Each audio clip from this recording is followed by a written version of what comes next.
And welcome to Maximum Driftcast, The only drift podcast with a silverhead bowl of spaghetti a chimichanga Mexican with no arms. and a bowl of yogurt. The champions.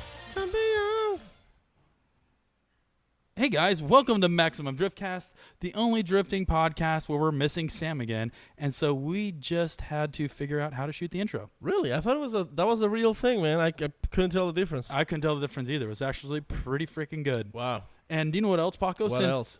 Since Sam's not here, You know where is he? he's in London or He's something. in London. So I see London, I bastard. see France. Sam doesn't have any more underpants because we stole them.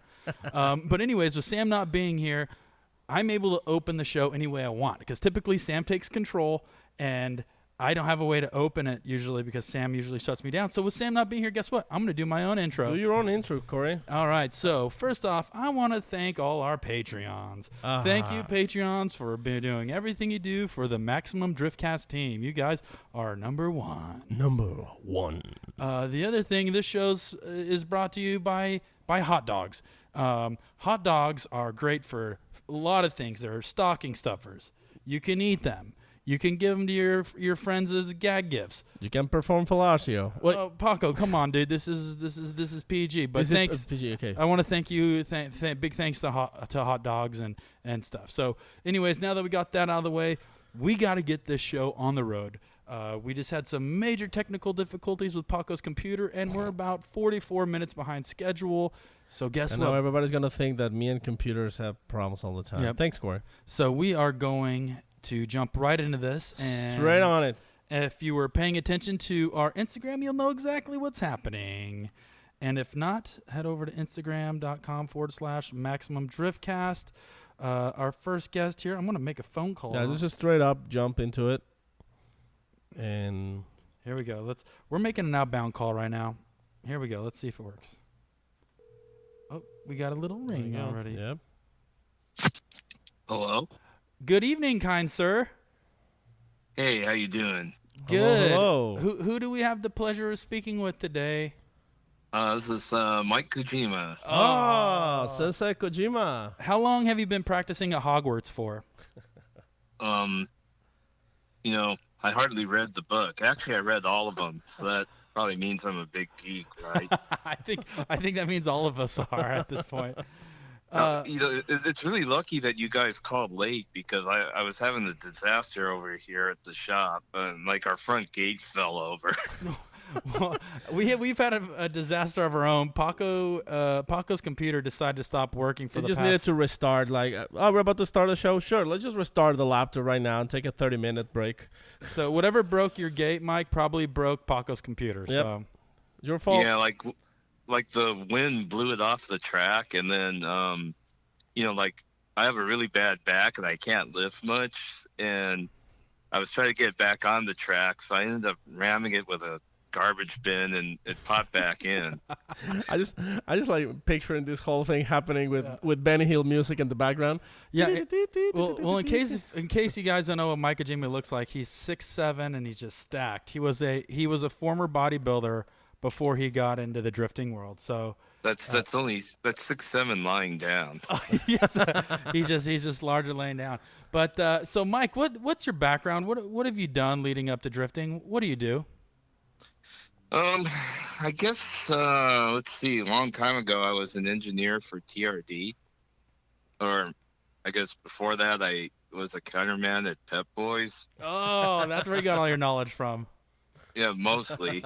And so I was doing that while I was going through school, and then when I graduated, I had an engineering job with TRD and worked there for a few years. Then I was an engineer for Nissan for about 18 years, and then when they moved to Tennessee, I didn't want to do that, so I quit, and I started Moto IQ, which most of you know is kind of a car tech website. Yep. And somehow I got hired by Falcon to do some stuff for them, and that's how I got involved with drifting. Although before Falcon, most of my background was more like road racing stuff. Mm-hmm. And yeah, so here I am after a lot of years, I guess. What Nice. what road racing were you involved with, and how long was your road racing stint for? It's like SCCA stuff, anything from autocross to GT cars. And how long you did that? You probably was about 5, 6 years you were in that for. Shoot, I think 4 years I was at TRD. Oh, nice. So you spent some. And Go ahead. oh yeah, something like that. It's a long time ago. I kind of forget. Yeah, that stuff's I easy mean, to forget.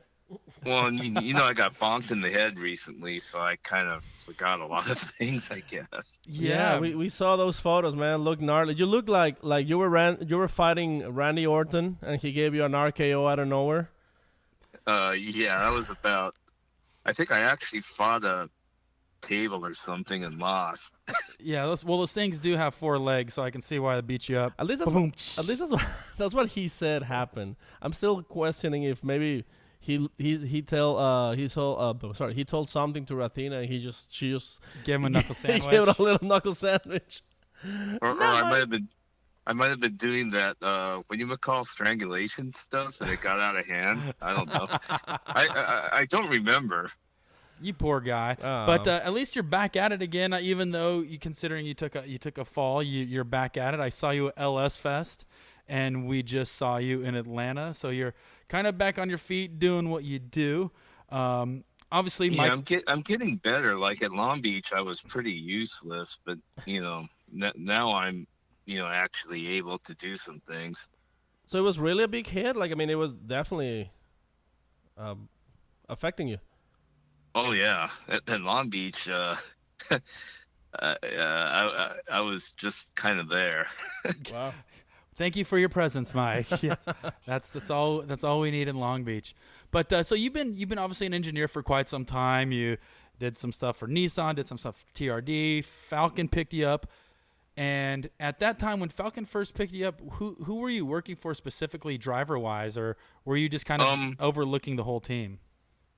I was mostly with Dye, but like I guess my role got larger later. I was probably solely with Dye mostly, even though I worked for Falcon and I kind of did whatever they asked me to do. And it's been kind of weird because I've always been kind of an outsider, I guess. Like I didn't grow up drifting, and it's kind of weird. I mean, before this thing, I used to think drifting was stupid. So, some say it still is, but we all grown to love it. But then I mean, I guess actually getting involved with drifting was super humbling because before I never really gave it much consideration. But just to be involved and to see like the amount of skill that goes with the driving and how difficult it is to actually get a car to work and all that was made it I think it's maybe one of the biggest intellectual challenges I ever dealt with. Yeah, I bet, man. Like, obviously, for myself, getting into drifting, and I come from a motorsports background myself, and drifting was new to me in 2011, 2012. So at that time, when I personally stepped foot in, I'm like, do you know what? Set the car up super loose and just go float around, and then you get slapped in the face with reality, and you need to be educated in how much more is to drifting rather than just trying to drive a loose car everywhere. There's a lot more. Information. There's a lot more of a technical side to it than the most people would think. Yeah, like when I first started, I had no idea that the cars had so much performance and how much performance was required of them. I kind of thought, oh, this is kind of like a circus sideshow, and maybe the car's not going sideways right or something. I had no idea. And this is back in the day when the horsepower was 400 to 600 horses, right? Yeah, I would say that 400 was plenty, and 600 was amazing. Yeah, and like I was super ignorant, and I had no idea. I had no idea what I was getting into, I guess. Yeah, and it was like very humbling, and like I still, like I still do road racing stuff, and a lot of like snooty road racers still really look down on drifting. Uh-huh. And I tell them, you know what? Like any of these FD guys, any of the guys that could qualify for top 32 in FD, you teach them some road racing basics, they'll be out driving you in a day, probably, and you'll probably never be as good as them at drifting, no matter how hard you try. Yeah, and I totally agree with that. And they poo-poo that, and you've seen like a couple of famous IndyCar drivers and a couple of famous road racers that tried to drift, and they didn't even last very long at all. Right, and my theory behind that, Mike, is and obviously you've been around motorsports and road racing for quite some time. They have the pay for the seat. You know what I mean? Like anybody, Joe Schmo off the street, never turned a lap in his life, can walk over to, I'm just going to say, let's say Joe Gibbs Racing, and say, hey, do you know what? I have $250,000 to spend on racing, so I'm going to give this to you, and I'm going to go compete. Any driver can hop into a race car and do laps. He may not do laps very well, but he can turn some laps, even if they're super slow. Now, if you had a paid driver try to get into drifting and says, you know what, I haven't really driven really much, but I have $250,000 to give Moto IQ to get me driving, he probably won't be able to turn a lap. Yeah, I mean, like there was some, like a really good professional, World Challenge team, like championship winning in World Challenge, tried to field a drift car with their top driver, and he showed up at Irwindale, I think, and I don't even think he made it past practice. Yeah, it is. It's definitely one of the most difficult forms of motorsports, I would have to say. And I've driven in quite a few forms of motorsports, and this is definitely the most technical. And the other thing, Mike, is I think that's why there's a big separation between traditional road racing and drifting, is because a lot of it is very different. And I think a lot of the information can be diluted or dissolved because it is two separate worlds. Or I kind of think like a lot of road racers are very dismissive. Like they kind of think that drifting is kind of like pro wrestling and it's below them. Kind of. I mean, right. It sometimes it could seem like a big sideshow, but it's a pretty serious sport and it's really difficult. And I guess, as myself, I'm always learning something new, and I'm being continually humbled all the time, because when I think I know something, so something happens to prove to me that I don't know what I'm doing. I don't, well, is that how you say it? I don't know. Yeah, no, I'm totally down with that. Yeah.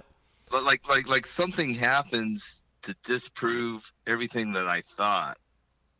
Yeah. Like what's really humbling is trying to deal with the BRZ that we're in. Like that thing kind of kicked my ass for a really long time. It's been 3 years already, right? I would say though that the development of the car has only been like the past year and this part of the season, because before the car was the property of somebody else, and what we're we had to get permission to do things, and like the car was being run, but it wasn't really being developed. Right. And it wasn't till like last year when we got the car, it wasn't officially like the team's car until like maybe a couple weeks before Long Beach. Right. And there was a very limited amount of development we could do during the season. So this is the first year where I think, we could really say the car's been ours. And, we've applied, the usual kind of stuff that we would do, like have a good testing and all that, and, debug things, and not in a way where, it's being done during the season where you have to be very cautious. Right. Yep. And I think you can kind of tell, like, the guy's looking really good this year. Yeah. And, you could tell that he's as competitive as he ever used to be now. Yeah, Dye definitely turned it up. How well did he qualify in Florida and Atlanta? He was up there, wasn't he? Florida, he qualified first. Right, yep. But Atlanta, he didn't do too good because I guess he didn't get any practice laps under the wet conditions. Right. And when he pulled to the line, his first qualifying run, the track was spotty, wet and dry, and he was super cautious and didn't qualify too good. And then the second time, I guess the track was drying, and I think they canceled practice, right? I kind of, and so he didn't get much chance to recon the track, and so he didn't do too. He spun out, I think. It's kind of hard because we're in the pits and we don't really see the track. Right. Yep. Yeah, it is, especially in Atlanta, because you guys are on top of the hill and you're kind of tucked back. And live stream doesn't work, and at least with our phones in the pits, because we only had one bar, and right. So we kind of don't know what we're doing, and not all of us go forward to, with the car. Most of us are back in the pits waiting, just in case something happens. Right. So go ahead, Mike. Sorry. Oh, so if I sound kind of dumb about what actually happened, then a lot of that's going on.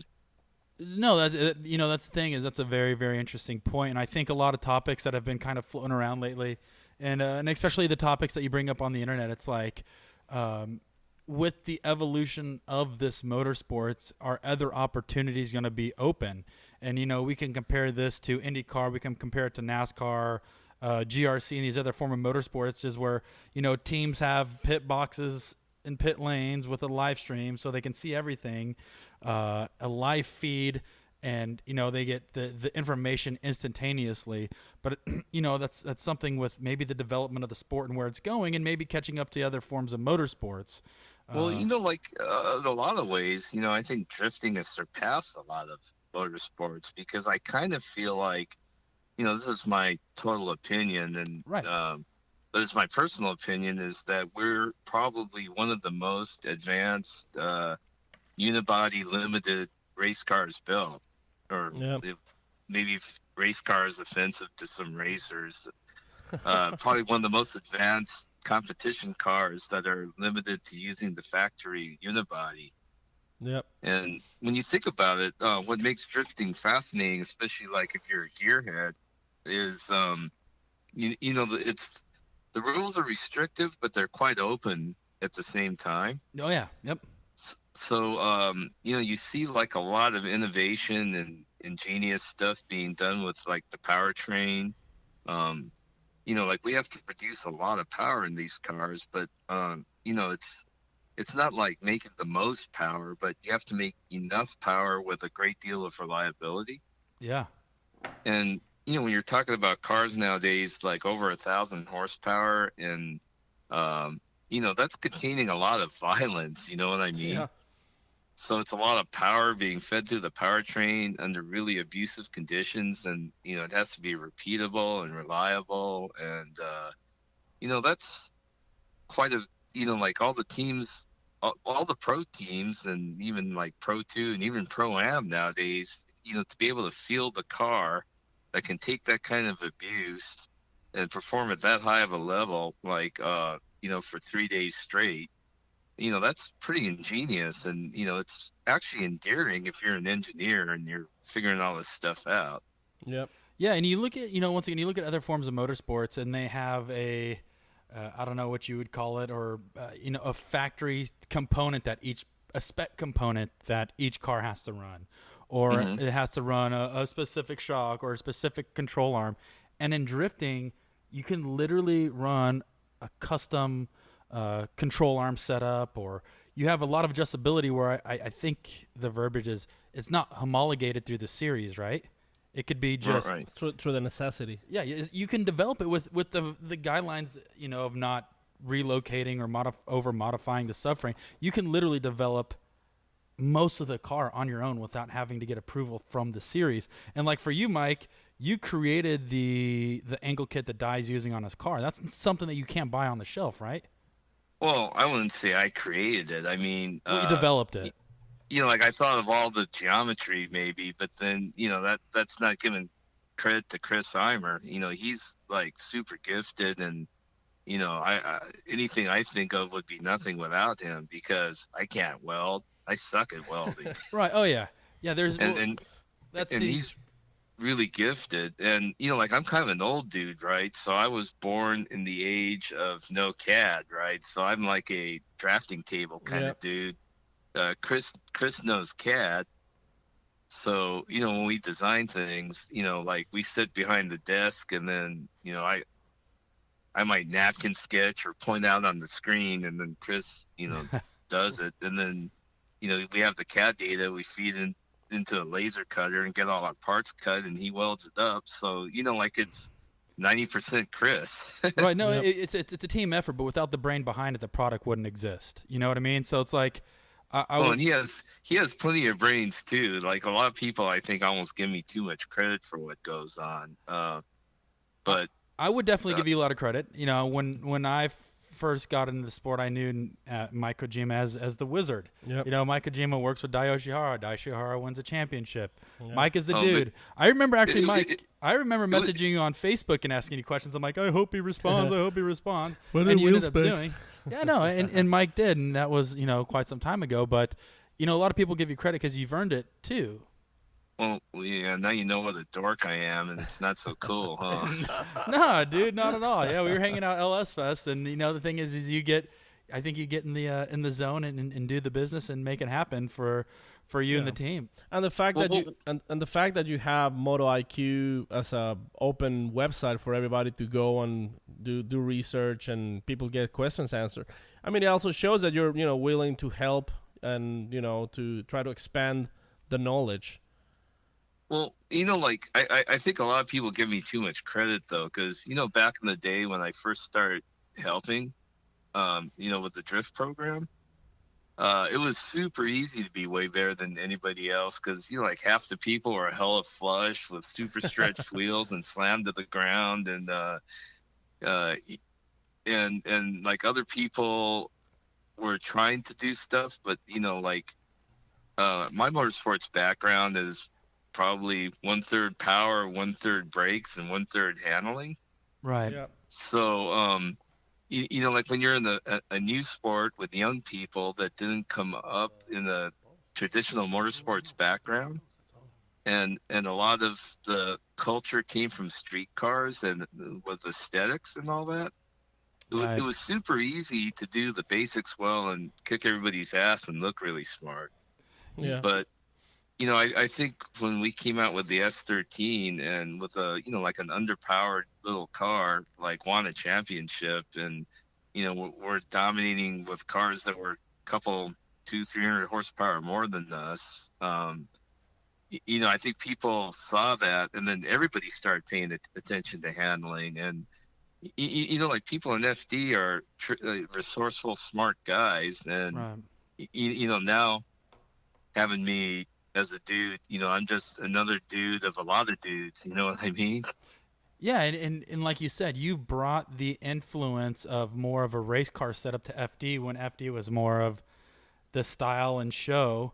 So you give yourself the credit of kind of like picking up the pace of FD, because it definitely evolved a little bit. And the other thing too is every time you talk, man, it reminds me that even though you've been in the sport the amount of time as you have, it has changed a lot over those years. From when you first got in till this point of this last round, it has evolved. So I'm sure you've seen a lot of rule changes. I'm sure you've seen a lot of driver changes and car changes, and you've seen the sport evolve quite a bit.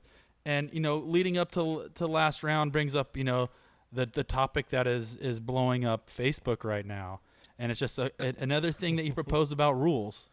Well, everybody's pissed at me, but I find that kind of hard to believe that people could actually be personally angry about a post where I compliment the culture of FD. Like I love FD's culture. Yeah.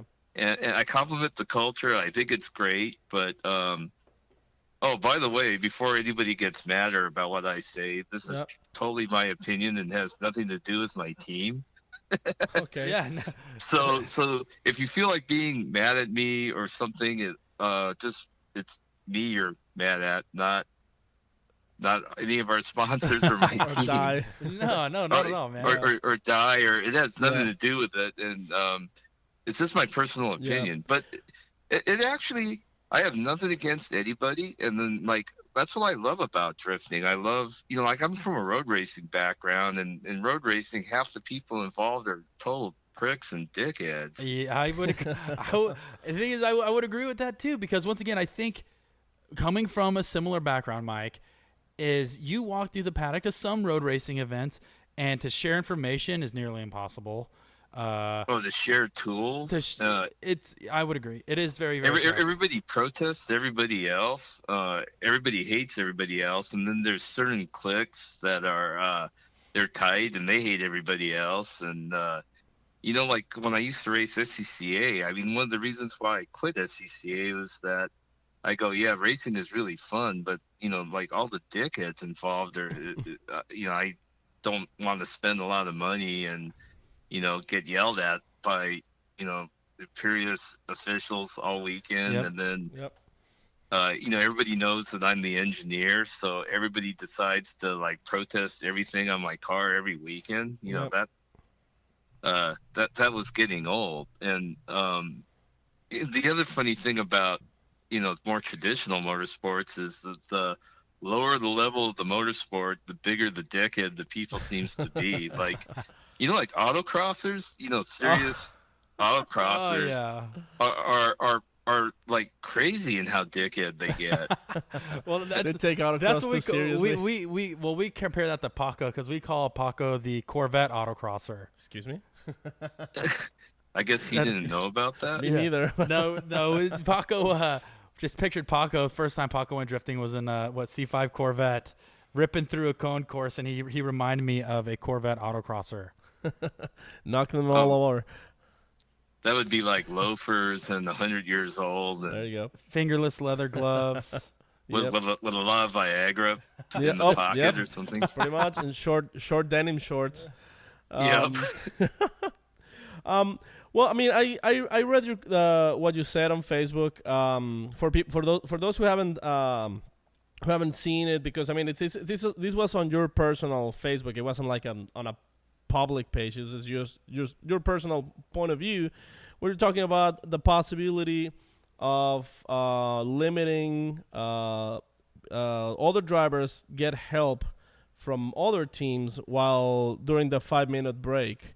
Yeah, and I'm not talking about everybody. I don't know. It seems like people are going, "Oh, you're killing the camaraderie of the sport," and are you saying that we shouldn't talk to each other and not loan anything out? And that's like kind of weird to me that you can make that leap from what I said to that. But because like I have nothing against getting or receiving help. It's great, and then. That's what I love about drifting. I love the culture. Like, I love when I go to FD that I'm friends with most of the people there. Maybe some less now, but I meant that as a joke. But, and I love, like, how if we're in some kind of jam, I can always find help. And then, like, I willingly help anybody that asks me to the best of my ability. And I don't hold back that stuff, but what's gonna, and this has nothing to do with personal gain or anything. It's just an observation that, and it'll become controversial sooner or later, because like how the championship points are always so tight. Yep. At the end of the season. Yeah. And it could come down to Irwindale, and if somebody advances one more round, they'll win the championship or something like that, and then. Like, what happens if somebody gets some help and then that changes the tide of the whole championship? Like, then, controversy and conspiracy theories are going to fly, right? Yeah, I mean, I don't agree that it will be a good thing to do what you were suggesting, but I do understand where you're coming from. And I personally don't. And it's just an observation. Exactly.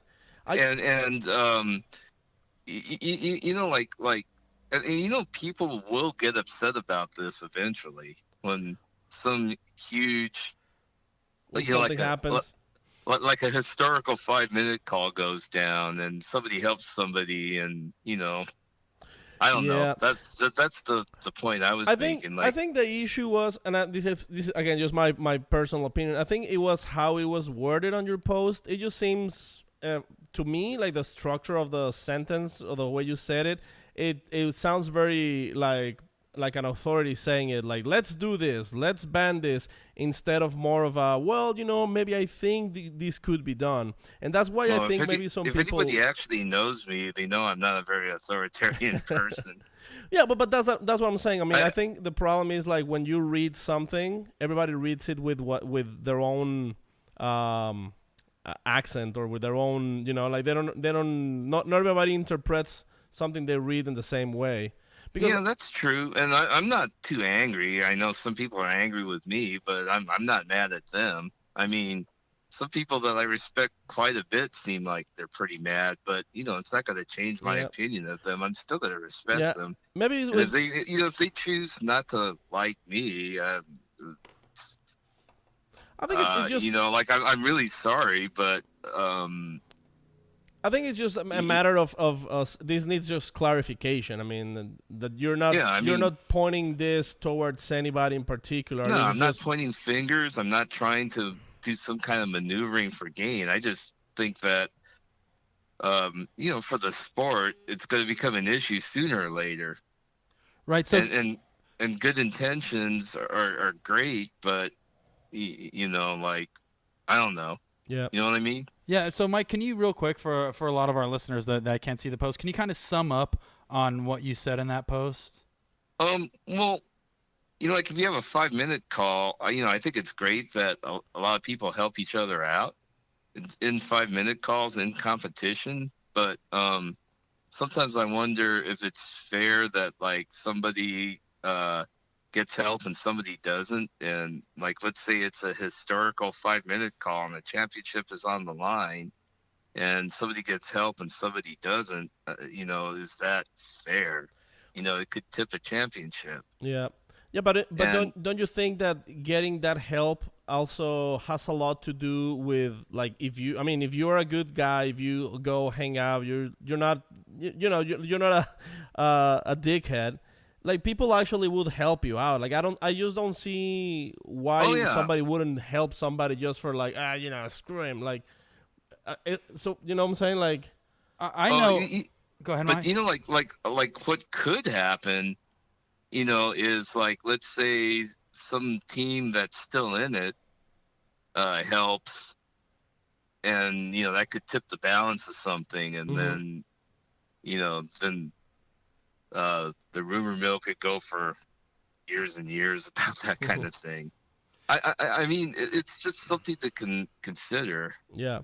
Right. No, I totally understand, and I myself I do see both ways, you know, and I look at professional forms of motorsports, and so there's other forms of motorsports that have that implemented, where it's your team, your car, you're the only ones that touch it, and then you have FD, which is kind of like a free-for-all. And it's a little more open. And a lot of the lower-budget teams and mid-budget teams, they kind of float around and share people, share spotters, share crew, share parts. And, the thing is... Well, I've worked on another team, recently, too. It's just, or helping for free. Yep. Right. Now, that's the other thing, too, Mike. So, if you were in a scenario and you saw, let's say, I'm trying to think of... let's go back when it was trying to think of who was on the Falcon team. I want to use Darren McNamara. D-Mac. If D-Mac was in the same situation as Kristaps and you were on Dye's team, would you jump over there and help him out? I would ask my boss and do whatever he said. Yeah, because, it's not your call. It's not my call. Because, if... if I'm a worker, which I usually am, I'm not a team owner or a driver, I don't make that call. It's whatever my employer wants. But you'll be willing to help if it was up to you, right? Yeah. If I was a team owner, and there was no rule against it, sure, I would help. Yeah, and I think that's what a lot of people needs to hear, because a lot of people thinks that you are being against camaraderie and being against... Oh, no, not at all. Not one bit. That's what makes drifting cool. And, anybody that, does FD, they know if they ask me, I gladly help. Like I helped Pat Gooden's crew chief figure out a fuel delivery problem. Like at this last event, Yep. and successfully figure out the problem. I mean, so everyone that knows me or bothers to talk to me knows that I'm not like a dickhead like that. For sure. And like some of my good friends, like Ron Bergenholtz, like greatly disagree with me, but that's totally cool. Everybody has an opinion, and I don't mind if people disagree with me. And the other thing that we've seen floating around, and that's why I kind of wanted you to have on here to clear it up. Think about this: if there was a lower budget team out there that was in that situation, where they're in the top 16, looking to go in the top 8, for example, and some other team ran over and jumped and helped them out, do you think this topic would come up, or is it just because it's the situation and the situation that did happen in Atlanta? Is that what made you bring it up, or if it would have happened to somebody else, would you still bring it up? No, it's just something that I've been thinking about for a while. Mostly it's like continually seeing like close championship battles where the smallest thing makes the difference. Yep. Between winning a championship and not. Yeah, well, let's go back to Essa and Luke Pacula. That was probably one of the most controversial. Or even when we won the championship, I mean, we thought we didn't even have a chance, and we were eliminated, and somehow the planets aligned to where the weirdest things happened. I think we won by some super small margin. I don't exactly remember, but so like the help of somebody, like the influence of somebody could have historical implications, and people could really get upset. You know what I mean? Yeah, and do you know what I do think, though? Is that swing of people either talking about it positively, there could be people talking about it negatively. Now, think about this. If coincidentally Kristaps or one of the guys ends up winning the championship, they could look back because of this moment when everybody dove on his car. This is the reason why X person won. Yeah. There's going to be people upset about that, but I still think there's going to be both positive and negative responses from it. Do you want to hear like the real reason why I thought of this? So this is really nerdy. Yeah, for sure. But on the plane flight home, I was watching Star Trek.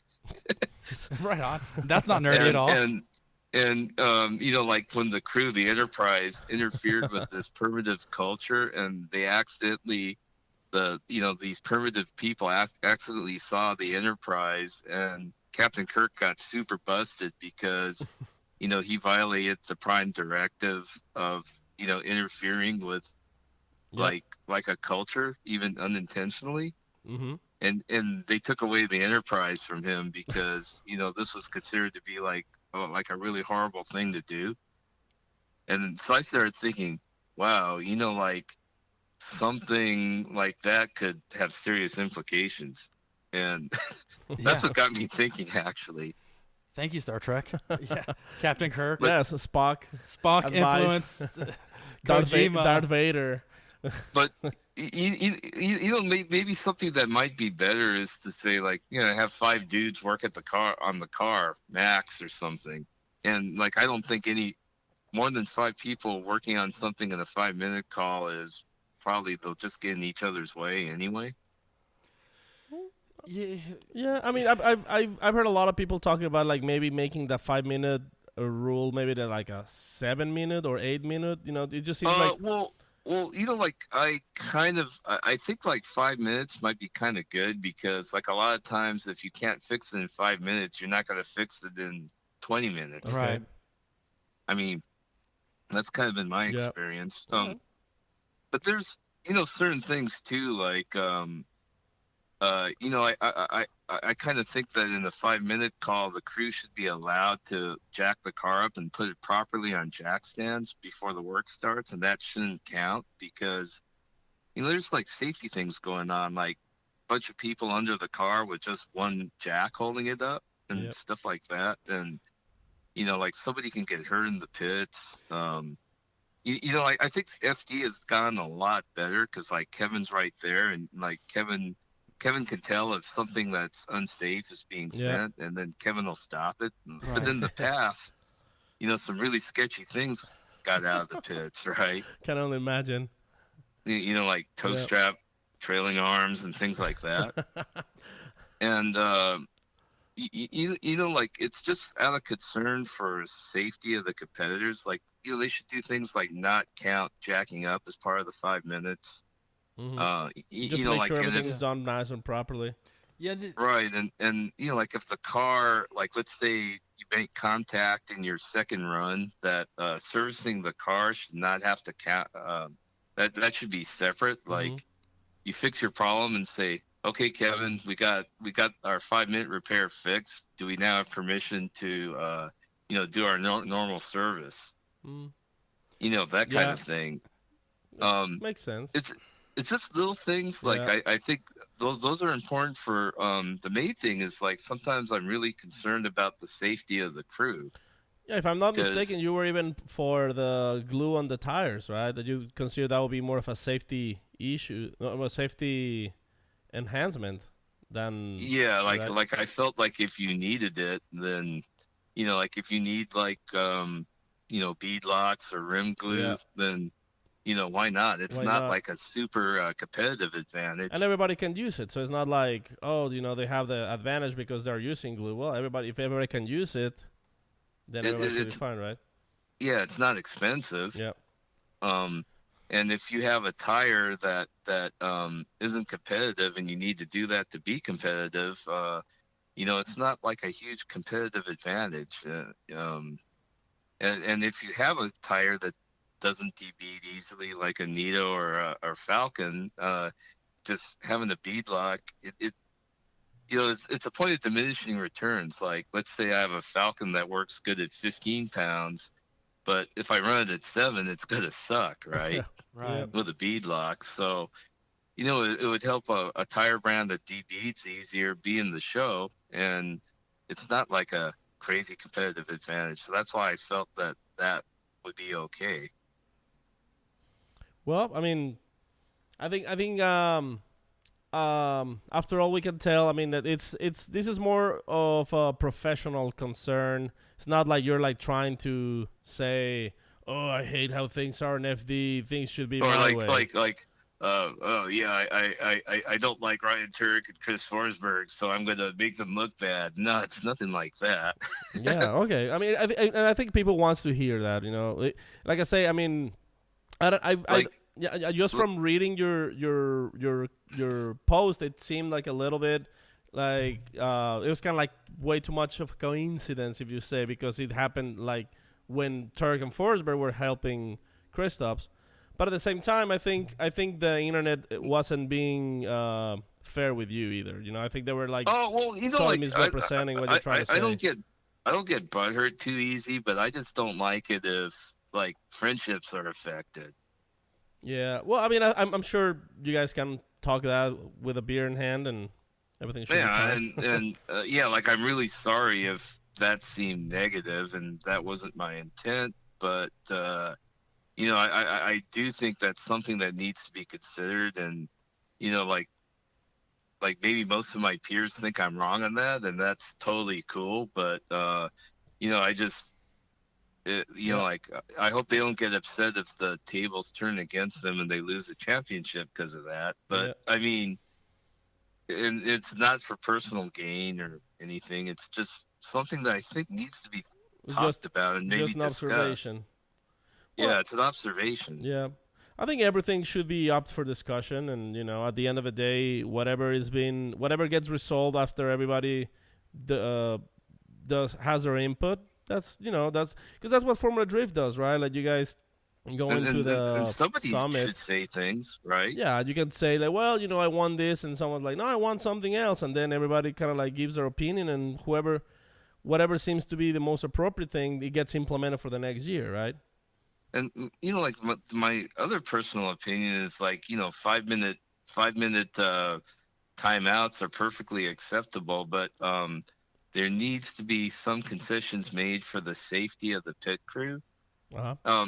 the safety of the driver and the fans, I think Kevin takes a real, good care of making sure that something janky doesn't go out there, like where a car could lose parts and go into the crowd, or the drivers could get hurt.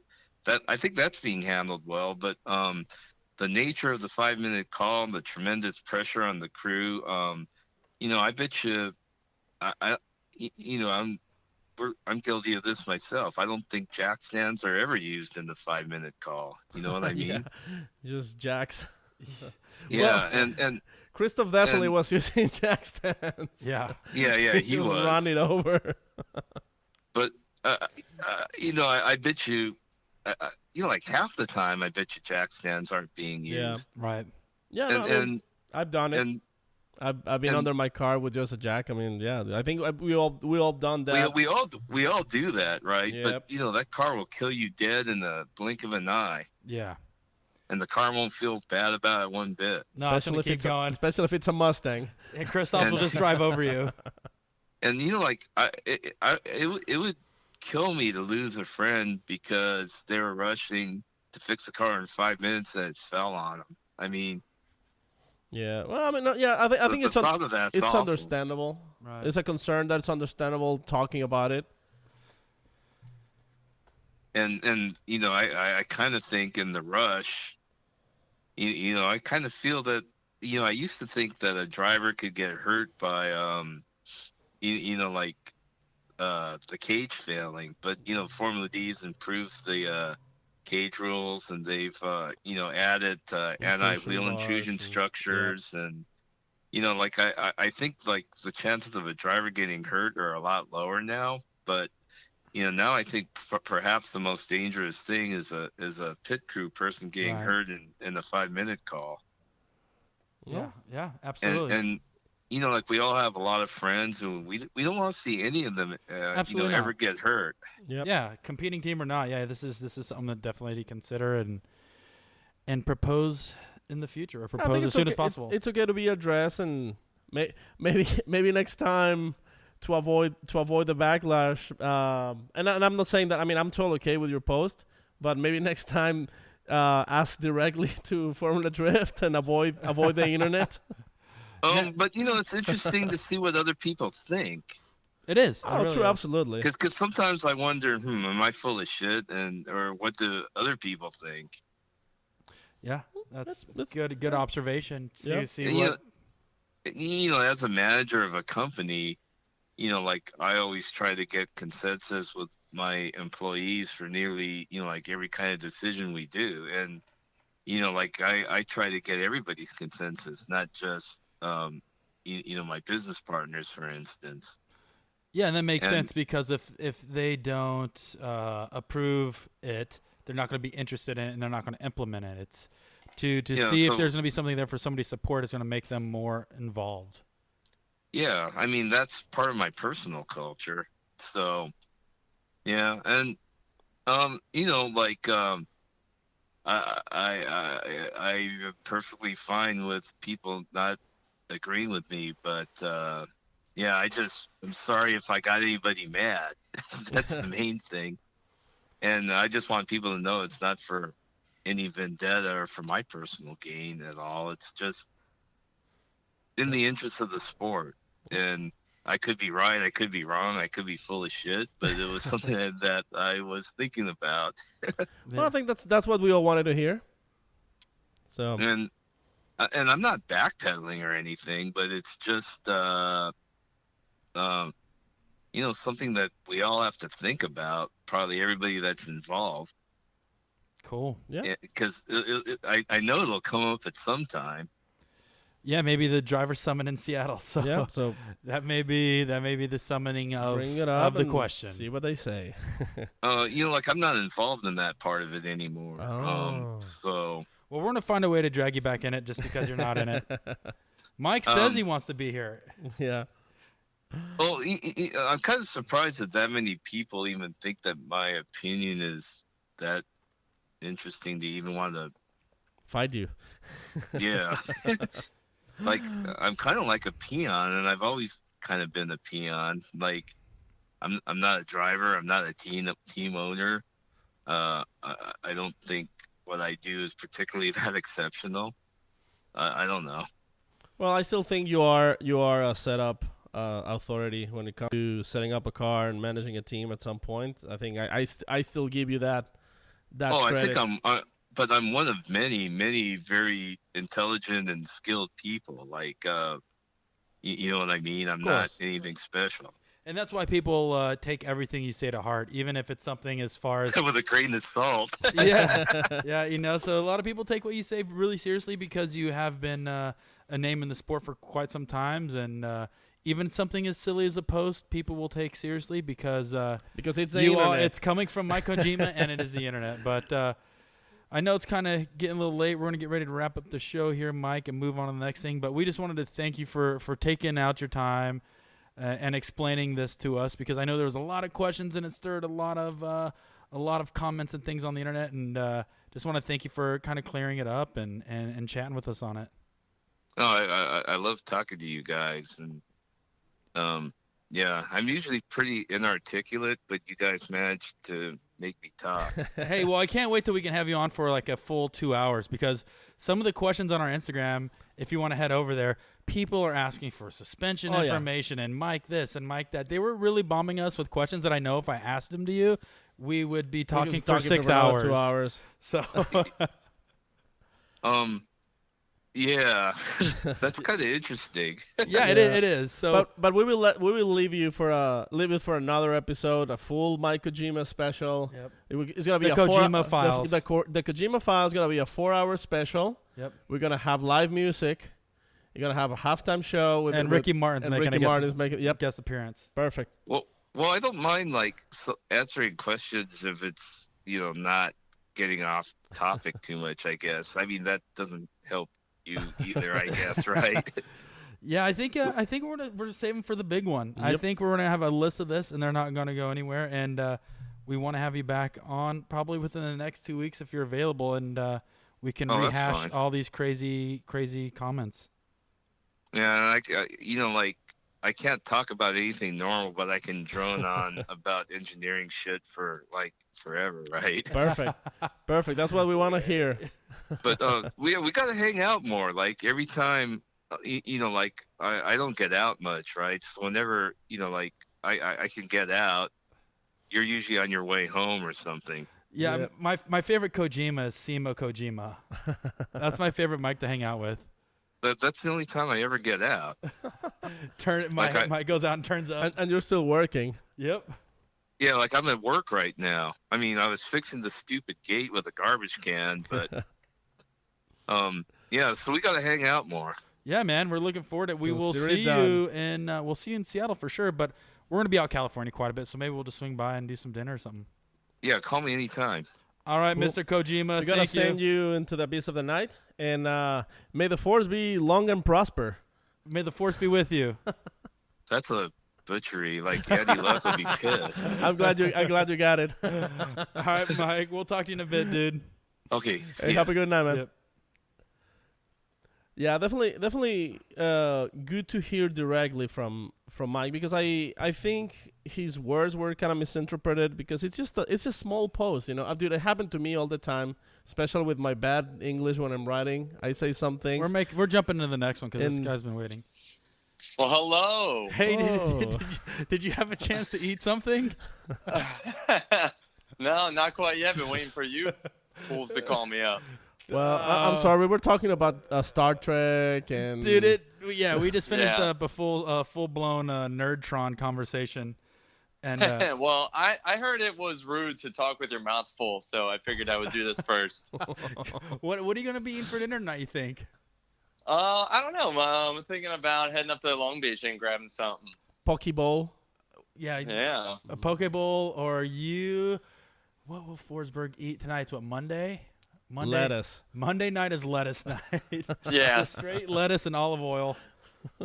Pretty much. Got to keep it lean, Like, how else do you think we keep this lean? Corey, it's there's more to life than just spaghetti and hot dogs. Oh, you can tell, now. I've been eating nothing but lettuce for the past 2 years. Mine just has a bunch of fat in it. I must be Corey's using. like, if it's green, it's not for me, man. It's got to be brown. Yeah. Oh my God, I could just turn that. Yeah, it has to come in a tube shape. It can easily fit it in a bun. Yeah, that's typically what I go. Or if it can be chopped up and put in a can of spaghetti, that's what I usually eat. Yep. It's all about efficiency when it comes to eating for you, right? Dude, Exactly. if it can fit into a cup or a bowl, I'm totally down. And microwavable. Sorry for making you waiting, dude. Yeah, we've been freaking, dude. Paco's computer almost exploded earlier, and good thing. Well, Sam's not there, right? Right. Yeah. So, Do you know where he's at? So audio issues as normal. do you know what it reminded me of? Have you ever seen like the video on YouTube of the monkey flying in space as like an astronaut, just slamming on the keyboard with his fingers? Yeah, I mean, I just picture Zoolander. You guys just beating on the computer until something starts Yeah, up. there you go. Well, that's what happened last time I broke Sam's computer. So pretty much it's like you just described the moment. Yep. And then we just talked to a gentleman by the name of Mike Kojima, and boy, did he have some mean things to say about you. First thing he said, like, I don't like his face. Yeah, Chris tried fighting me, and I would punch him in the stomach when I see him. He said he'd rather fight 100 duck-sized Chris Forsbergs. Yep. Than one Chris Forsberg side duck. Yep. What do you think of that? What? I don't know, man. Maybe because he could outrun the smaller ones, but he wouldn't be able to outrun the duck-sized Forsberg. That is true. I can picture he's a fast runner. I actually, do you know what's funny, Forsberg? Yes, I my buddy was driving the car next to me, and I wanted to see how fast I ran, and I ran 27 miles an hour. Yeah, I believe that. So every time anybody asks me, I was full speed 27 miles an hour. 27 is change. That's peaking right there. Well, it sounds like you're in the wrong business, man. I don't know what you're doing trying to, run a drift car. Yeah. So other than trying to run a drift car, I teach Usain Bolt part time. So it's on the side. On the side, yeah. He's doesn't get much attention, but I try to help him out when I can. Yeah, that's good for you, man. You know, that's it takes a true coach to not want to take all the the fame and fortune. Just stick it to the sidelines. Right. Just let him get all the glory. Well, the thing is, he only has to run once every 4 years, so I figured pick him up in the last 6 months and train him up. But yeah, so leaves plenty of time for chilling around, making podcasts, and then just fly down there and be like, "Hey, run faster." Oh, by the way, Mr. Usain, it works. Mr. Bolt, Mr. Bolt. Hey, Mr. Bolt, let's. I got to chat with you, Bolty pants. Yeah. Speaking of running, you've been running around the past couple of weeks, and you finally just got home. Yeah. Yeah. It's been the most insane season for me in a long time. And I mean by a long time, almost ever. It's been great. Being back in California has been keeping me busy for sure. And that was kind of the the overall plan. Donut Media has been killing it. They've been around for over a year now, and so with that has been all this growth of content. Obviously, like myself and Turk and the rest of the guys are very focused on content, and doing more for our partners than just racing once a month. And so once I got it, the work hasn't stopped. We obviously, as you know, you missed him dearly, Sam, when we were doing Drift Garage and then the Valvoline truck build. Actually last Wednesday, the day before Atlanta, I got to hang out with Jimmy Johnson for the day to wrap up that Valvoline truck build, and it was awesome. He's a super cool guy. He was very chill, down to earth, was holding conversations very well with me. I didn't know what to expect, if he was just going to just be like the show up, here's my lines, drive the truck and see you later. But no, he was super chill, down to earth, and we're just hanging out, talking about drifting, talking about NASCAR, and it was a very fun time. Do you know what I picture you saying, after hanging out with them for the full days? Do you know, for having a 5-time NASCAR champion, you're not really a big prick.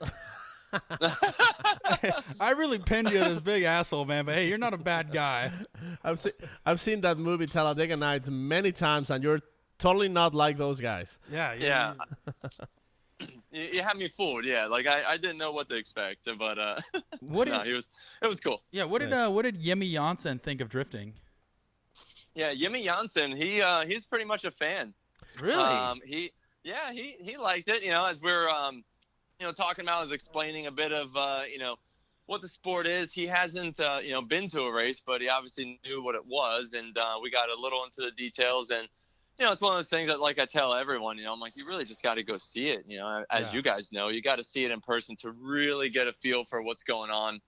you can tell anyone, until you're blue in the face that drifting is, one of the most exciting things you can do with a car. But, they're like, well, going fast is cool, or quarter miles is cool, wheelies is cool. And, yeah, those are all cool things. But I, still stand by my belief that drifting is the coolest thing you can do with cars. And so until you get out to a Formula D event to see it at its peak, right. You don't really understand it to its fullest. Right. Did Jimmy Johnson know who you were? Yeah, we've chatted on the phone before, but I mean, like, dude, I didn't know you were that big time. Loosely through our relationships and this, that, and the other. I mean, like, I didn't obviously ask, like, like, when did you first hear my name or anything like that? Like a lot. You'd be surprised. A lot of the NASCAR guys know about drifting. I was just picturing if you would come up and do like a bro hug with him, like, JJ, what's up, dude? JJ, long time never met. Hey, dude. And he's like, the Force, dude, welcome to my crib, dude. But it wasn't like that at all? Long time watcher, first time meter. No, it's kind of interesting, dude, because obviously NASCAR is the pinnacle of circle track racing. And almost racing in general. It is. It's right up there with definitely Formula One. I think when people growing up saying they want to go racing, it's either NASCAR or Formula One. And honestly, dude, I truly believe FD's almost getting there. Yeah, I mean, I do too. And I've been to a lot of NASCAR races. And I mean, I say a lot, but, just a good handful. I got to go out to Daytona this year with NOS Energy Drink and met a couple of the guys, the NASCAR drivers, that is, out there. And we're just kind of, shooting shit a little bit and talking about racing and drifting and such. And so it's cool. Like you can tell they're just regular guys that love to race and have fun. I mean, obviously they're on one of the biggest stages of racing in the world, definitely in America.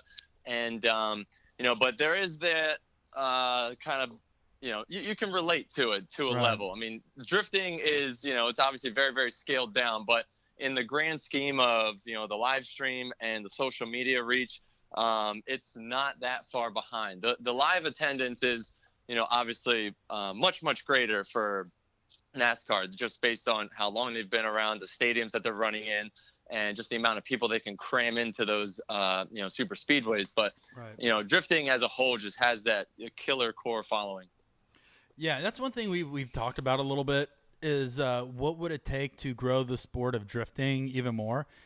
And I know you may have dabbled around drifting around the world a little bit. And one thing I was thinking about is, why isn't there drifting in like stadiums or arenas like a Supercross or anything like that where it's a little bit more visually friendly to spectators, and would that help it grow the sport? Yeah, absolutely. I do think that is the next level for FD. It's just the cost of doing so, to come in and pave a track. I mean, the Race of Champions is a once-a-year thing, and it's the best drivers from all different disciplines around the world. And that is a huge cost to put that event on. So to do something like that, even once a year would be very costly for FD, if not multiple times a year. But, it's one of those things where we pretty much fill up every stop that we go to. We sell them out and, pack every seat and have standing room only. And it's great. But, we are at that tipping point of what's the next step, because we can't fill out the biggest of stadiums. Of course, like when we go to Texas Motor Speedway, we're more on the infield. We can't get out onto the banks. But I do feel that, man-made tracks inside of like a 30 to 60,000 person stadium would be the perfect next step. But, there is definitely a huge cost to that. Yeah, and that's the other thing, too, to think about is, like, man, like, the faster the sport grows, the easier it is for you and I and other guys to go to these companies and make – not saying FD's not pitchable right now, but it'd be much easier to go there with a type of deck like that. The thing for NASCAR is, like, dude, they get, I don't know, 60 to 100 – how many people do you think they get in attendance at a NASCAR event? Oh, NASCAR is it's over 100,000. Yeah, so it's like, think about that. Imagine if FD had that. I think there would be more opportunities for newer sponsors to jump into the series because of that. But I think right now, and you may be able to help me with this for us, a lot of the companies that may be interested in FD now is because just the social media and web presence of it is, bar none, probably the best. Yeah, absolutely. And those numbers definitely rival other racing for sure. It's just the sheer mass size of the super speedways and the other speedways that NASCAR goes to that fill in that live attendance, and just the fact it's been around for 60 years now. And so for drifting to have the following that does, because of the easy access and the demographic that we hit with the younger generation being on their phones all the time, we get that live stream attendance. You might not see it physically at the events, but when you look at the actual numbers from people watching around the world, it's very, very impressive. And if you think about it, the amount of people watching versus the amount of money invested, it's also like, it's probably, drifting is probably bigger, because if you think about it, NASCAR has every driver has a budget of about $20 million per year. Yeah. So imagine the amount of money invested versus the amount of people they reach, in comparison to the amount of money invested on Formula Drift and versus the amount of people they reach. reach. Exactly. So this should be like a... It's a bang for your buck. Exactly. I mean, that's the best way to put it. It's been said before, and it'll be said again. And drifting is definitely the best bang for the buck motorsport. You get the most amount of eyes for the lowest buy-in value, for lack of better words. Like, that's why you see a lot of companies coming into drifting. Obviously, there was that kind of low point when the recession hit, late 2000s, 2010, 11, 12. Right. But it kind of slowly got back on the increase. And this year, 2017, there are, I would say, more large-scale partners, not only on team side, but for the series itself, which is very important for the series to grow and be sustainable, than any year before. Yeah, I would totally agree with that. And let's stop talking about dumb V8 cars ripping around a racetrack. Let's talk about drifting. Let's talk about dumb V8 cars. Wait a second. So I got a question for you. Why does your V6 sound like a V8? Yeah, because it still has too many cylinders strapped to it. Oh, you haven't done the cylinder delete. No, he did the turbo delete, added 2 more back to he pancaked it. That's called pancaking. Yeah, see, I thought we're adding 2 turbos, but I accidentally added 2 cylinders, and we're getting that taken care of, and I think we're gonna have that solved by next round. So, in a long story short, Force, can you tell us what happened with that hot rod? Yeah, absolutely. It's as you can see, there are very few, if not 0, VQs running in Formula Drift, and I've always believed that it is a very strong engine, and there's a lot of guys out there making a lot of power. But drifting, as we've discussed, hasn't always had the highest budgets for most teams, and so it's very easy for the teams that do have large budgets to just skip right over that and go to large V8s and or supercharger setups, and just the kind of tried and true, so to speak, setup. I myself have always, been Nissan powered and want to keep it that way. And it's funny because I've actually never competed in the VQ. When I first got my 350Z back in 2003, I blew up that VQ in 3 events, and because there wasn't any aftermarket for it, I was running a bolt-on supercharger, and it just melted a piston, and because back then, like, nobody really knew how to tune for drifting and the amount of load we put through these cars. But so I went to an SR20, and to make this story short and fast forward, we put in the VK in 2005 going into 2006 because we wanted to build something bigger and better and stronger, and kind of like started that kind of wave of everybody running V8s. And so that was obviously a very successful engine for us. I've been running it since 2006 in my multiple chassis. But for the past couple of years, with turbo technology kind of going through the roof, since about like 2012 and 13, I've been like kind of, dabbling with the idea of going back to the VQ, because I've, always been a fan of turbo engines. And, my demo cars, my street cars, pretty much almost anything that is not a competition car has a turbo on it. My Datsun, my 240, my twin turbo Z, and they're obviously super fun to drive. And I would say, like, with the recent technology, that it is even more capable than just a steady torque curved V8. So when we were doing our development in the off season, we were kind of breaking into new territory. There, like I said, weren't too many people building VQs for drifting, so we were kind of out on our own. We had a lot of help from some of the guys at Jim Wolf Technology, because they've built a lot of the endurance motors, working with high revs and figuring out what the heads are, capable of. We're working with the guys over Brian Crowder to figure out the block situation. And, we had a couple ideas on sleeving. We went with a different process, thinking that it would be the right move. Not just a typical drop-in sleeve, not a liner, but a full sleeve replacement with a company that is pretty successful in other forms of like drag racing and such. And without having much test time, what we believe was happening is that those sleeves are kind of shifting around with the heavy heat that we put through these engines in drifting. Yeah. And so, long story short, what was happening is we were losing head gaskets after X amount of heat cycles. So eventually, after each heat cycle, we were getting a little more coolant pressure in the water system, and it would get to a breaking point, and we'll lose the head gasket. And so we thought we had it sorted, and that obviously happened right before Long Beach, and so we pulled out the V8 car. Then we built a spare engine, and we thought that we had it sorted that time. We added a couple bleed ports, making sure we're getting all the air out and this, that, and the other. And the same result happened again. And so now we went to an entirely different block that is in the car now. Those videos that I posted of us testing, it's a different block build, a different sleeving process, and we have zero changes in coolant pressure. And so we should be good to go. The entire car, when I was driving, it was awesome. I loved it. Everything was great. But like I said, just the fact that we could see the variance in the pressure on our data logging, we knew that it wouldn't be able to hold throughout a whole competition, which is why we haven't debuted it until we got steady data through multiple heat cycles, dyno sessions, and test days, with that number staying rock solid. And that's what we're at now.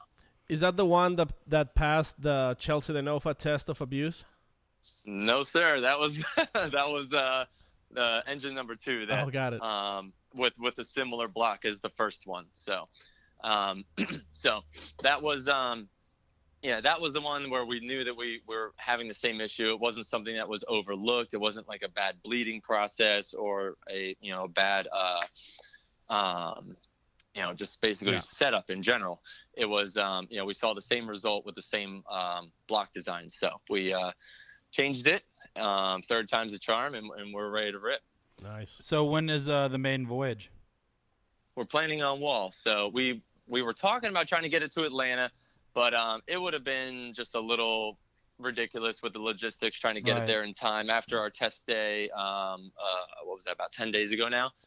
We did a couple dyno and test days up in the Northwest. And so to get that thing to the other corner of the country, it would have made it in time, but the crew would have been tired, and we might have overlooked something, and it just didn't make sense. So we wanted to put a little more time into finalizing the chassis and the new program, and just run the V8 car that one last time, and we'll be sending that thing out for Wall. At least that's the plan as of right now. What amazes me is that not only you have a spare car, but it seems like you also have a spare yourself.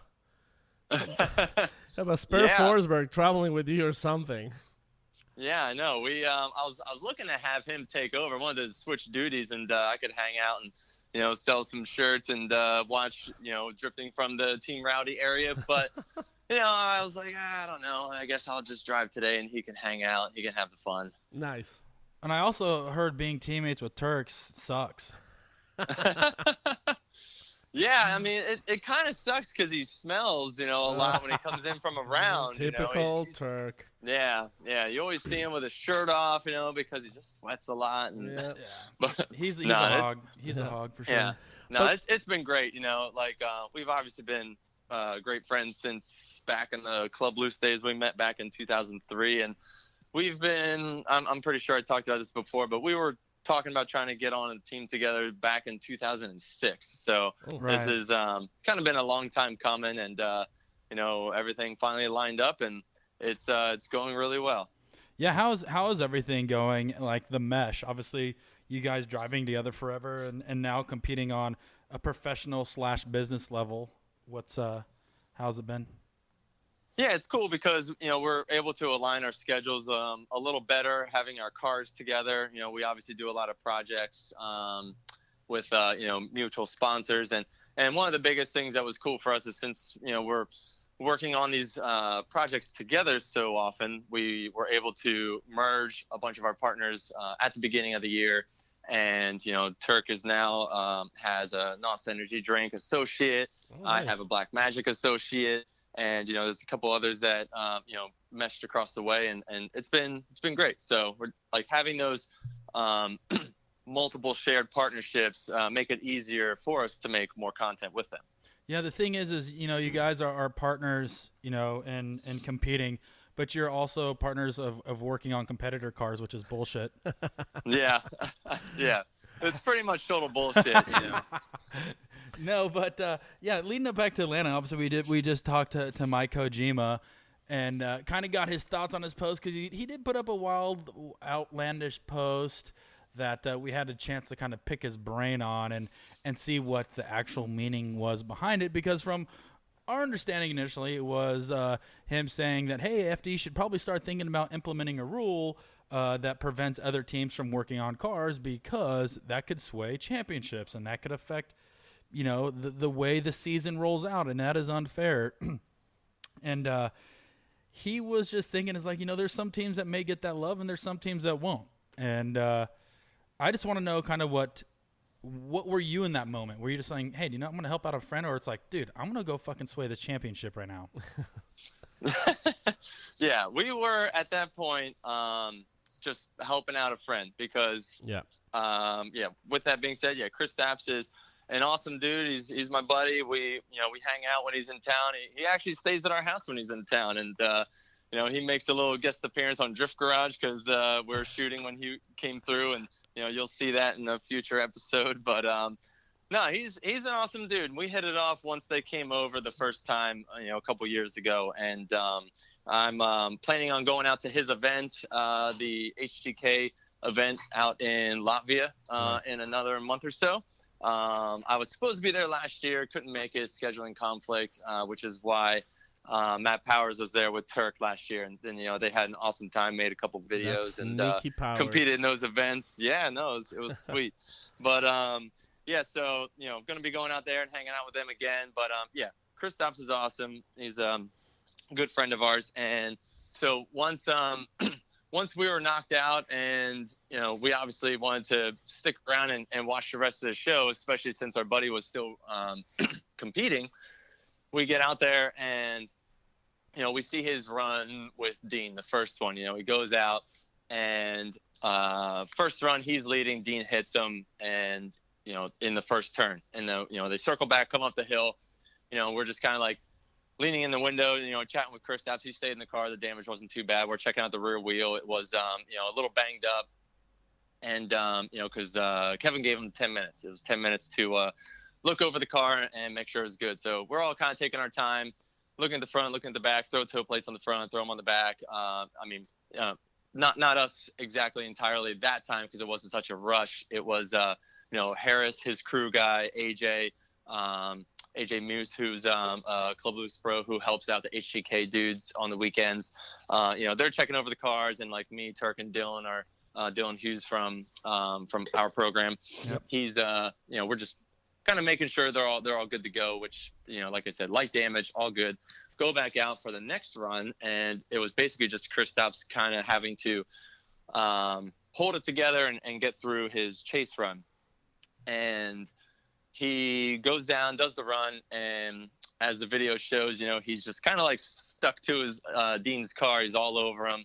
And they get up and around that inner clipping point, and where there has been contact all weekend, right. And there was contact yet again, this time by Blues in the rear. And so being so far away, hard to tell what actually happened. But from what we're told, as they're coming up, strapping the car down and getting ready to drag up, back up the hill to the pits, they're like, it's Chris Stapps' fault.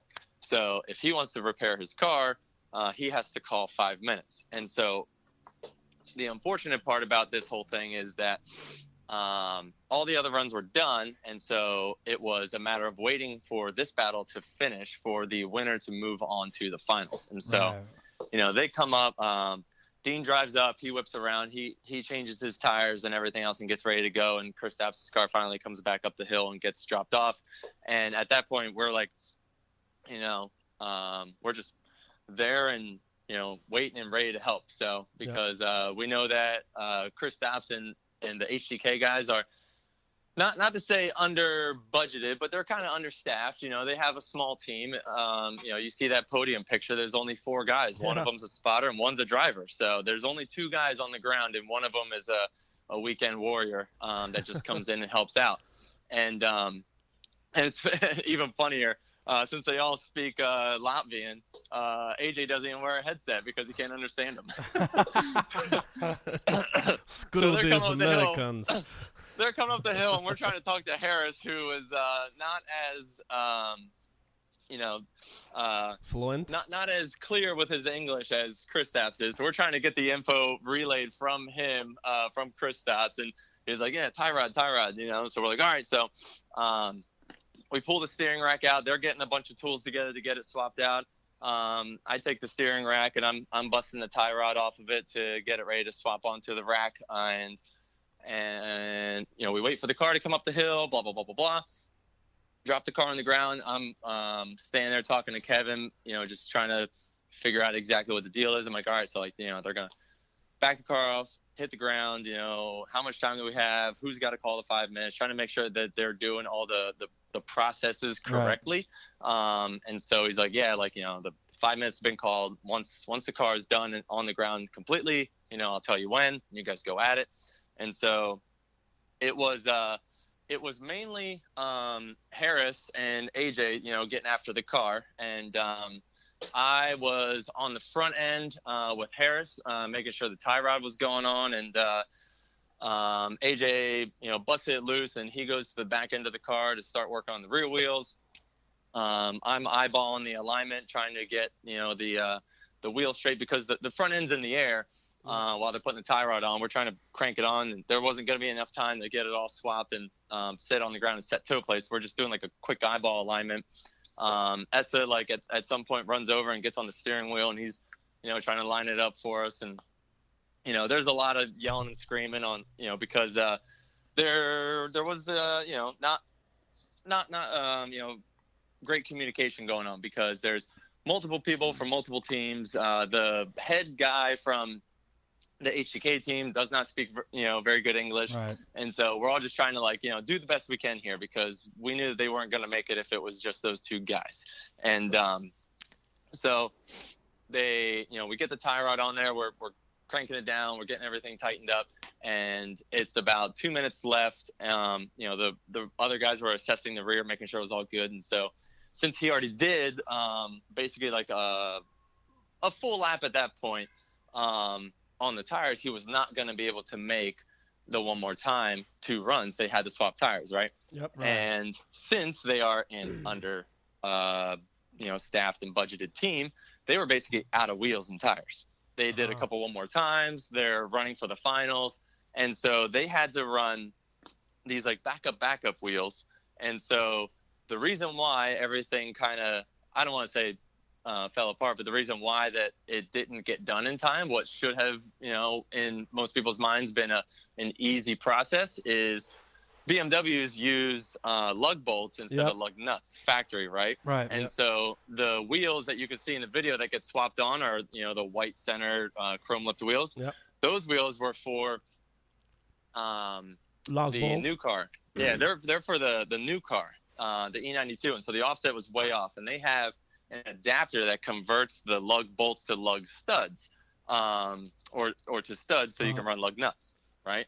And so those spacers had to come off for those wheels to fit, which seems like an easy process, right? Yep. And but the what happened was, it's dark as hell. You can't see up on the top of the hill, and you got a car that has a locked rear end, and it's in the air, and you got one guy on each side trying to get the wheels on, and the wheel is drilled for 5x114. They're trying to line it up with the holes in the rotor, which has two sets of holes, and then they're also trying to line it up with the hub, which has the threads, which has 2 sets of holes, because it's 5x120 factory, and then they re-drill for 5x114. And so basically it's just, guys on either side kind of fighting each other, trying to get these bolts, fed in and tightened, or started at least to hit with the gun. And it's funny because, the guys on the driver's side kind of get it done quicker, because there's kind of like a big light over there, so you can see it. They get that side in, and the passenger side guys are just super struggling. They couldn't see and couldn't get them in there. And so the reason why the car didn't go back on the ground is because they're trying to get the rear wheels on, and it finally became like cars got hit the ground. We all just start yelling like get the jack, and so they pull the jack, and they're going to try and pull it around, and Kevin's like, he goes to start like shaking his head, and Christoph's just in the most glorious fashion throws that thing in drive and just drives right off the stands. And immediately we all kind of jumped back, because no one was under or near the car or anything like that, but it was like we didn't know if he was going to slam the ground and keep going, or if he was going to back up, because it was obviously super heat of the moment. And so it was very, very awesome. Dude, it was the most amazing thing I've ever seen. Yeah, it was great. And so the problem is that all the lug nuts weren't torqued down, because by the time they were getting them all hand threaded in there, because you're trying to feed a bolt through a wheel, through a rotor, into a spacer, a hub. Yep. Yeah. And so it was just an unfortunate situation, which is how it went down. And so that's why the wheels didn't get fully torqued on, which kind of brings us back to the point. And, I was talking to Kevin a little bit after, not getting mad or anything, but after the whole fact settled down, I'm like, he's like, we can't let that car run with, the loose wheels. And I'm like, yeah, I totally understand. He wouldn't have made it through the first turn. One of the wheels would have broke off. Is definitely a safety issue. But when there is no damage, you get a quote unquote unlimited time within reason, 2 to 3 minutes to go change your rear wheels. Yeah. And they wouldn't call you out of competition if you can't get your rear wheels on within a couple minutes of time. But the fact that it fell within that 5 minutes, and we were so focused on getting the front end done before we even started on the rear, that's why it ended up running out of time, because no one expected the rear wheels to be that difficult, and it just was based on the situation of them running out of wheels, because they got so far up the ladder and they had a couple one more times, blah blah blah blah blah. Yep. And his other set of wheels got damaged from the previous hit, the ones that could run on the studs. Got it. Yeah, it's funny, because even Mike Kojima, on a different post, he was addressing that he thinks that the time that you are allowed to do your your tire change and all that shouldn't be part of the 5 minute to fix the damage. Yeah. So I mean, I think it's kind of what you're saying as well, right? I mean, that should be separate. Yeah, and so, but the problem is there is definitely a run of show, and like I said, it was definitely a bit of a situation where that should have been able to be done. You can change a set of rear wheels in 30 seconds with 2 guys. Sure. And so it was just a shitty situation, which caused them to not get the car done in time. And so any other time there's 5 minutes, you can get all that done. Yep. Well, I mean, it looked awesome. When we were watching, it reminded me of that time where Turk was trying to change his diff under the with the watch on, and he got barely close, and it's still not close enough. Where in this case, I mean, the car was in the ground, even though in a very unorthodox method of removing the jack stands. But it's still, I mean, I think it was a very good. First of all, it's a very good show of sportsmanship. You and Turk were literally right there, getting dirty. Well, you could just be lounging back in your trailer, drinking sipping your ice margaritas, cold and in your AC rig. No, totally. And at the same Yeah, time, but go ahead. Go yeah. ahead. Oh, sorry. Well, yeah. So and at the same time, I think like a lot of people just kind of like trying to question, like, I mean, the integrity of the whole situation. Like, oh, you know, like Forsberg's helping Kristaps because they're buddies, but I mean, I've seen you helping pretty much everybody. Well, the other argument to that is, Forsberg's helping Kristaps to have an advantage in the championship. Yeah, to have I mean, I don't even think that's, you know, like it is very well. Look, the argument is because Turk would have been in third place and because Turk was up high in the rankings, and so like even though I'm sure that's the last thing that was going through your guys' mind because I know the relationship you guys have with Kristaps, but other people are like, they're just trying to sway the championship and throw a wrench in the whole program. Yeah. Which for me, once again, kind of knowing a lot of people's relationships with one another, so, it's like. For me, it's like if I saw my friend drowning, it's like, I'm going to let him drown and let him. It's like, dude, obviously this dude needs help. Yeah. I need to give him a hand because this is my buddy and he's going to run to win this fucking thing. Yeah. And not only like I said, like not only buddies, because I mean, I don't know what level of friendship you have with other drivers, but I've seen you. I mean, you lend Mad Mike an entire car once. Like, use my car. When the whole car broke, like, use my car. I remember it wasn't maybe Texas a couple years ago. You already had your trailer locked and everybody's in the car ready to go home. And Matt Field just, hey, Forsberg, do you have like these kind of bolt or something? And you're like, I don't know, but let's find out. Went back to the trailer, open it up, check for parts. I mean, like it does. I don't think it's a matter of is this my buddy or if it's somebody that I know that I raise with. The whole point is trying to better the sport. Well, ask this question. Forsberg, why do you help so many people? Yeah, I mean, like what Paco was saying, there's a lot that goes on behind the scenes that doesn't get seen or shown or whatever, and not to just sit around and talk about it and try and bring light to it to make anyone seem better, cooler, or whatever. But yeah, I mean, there's a lot more camaraderie that happens in the pits than you would think. And, drivers cruising into other trailers, asking if they got this part or this tool or, this hardware. Our welder comes out every event and we're usually not the ones using it. And it's just, kind of part of the game. I've been doing it that way since day one. I intend on to keep doing it that way. And, there's almost no one in the field that I would turn down for help. And so it's like anyone that I know that comes by and needs something, we're going to lend to them, whether it's at Formula Drift or at East Coast Bash. It's about having a good time, and when someone's in need, you help them because you would want them to help you when you're in need. And it's that simple. It's just standard freaking golden rule life ethics, like don't be a shitty person and people won't be shitty to you. Yeah, I mean, even we saw it on Pro 2 the day before.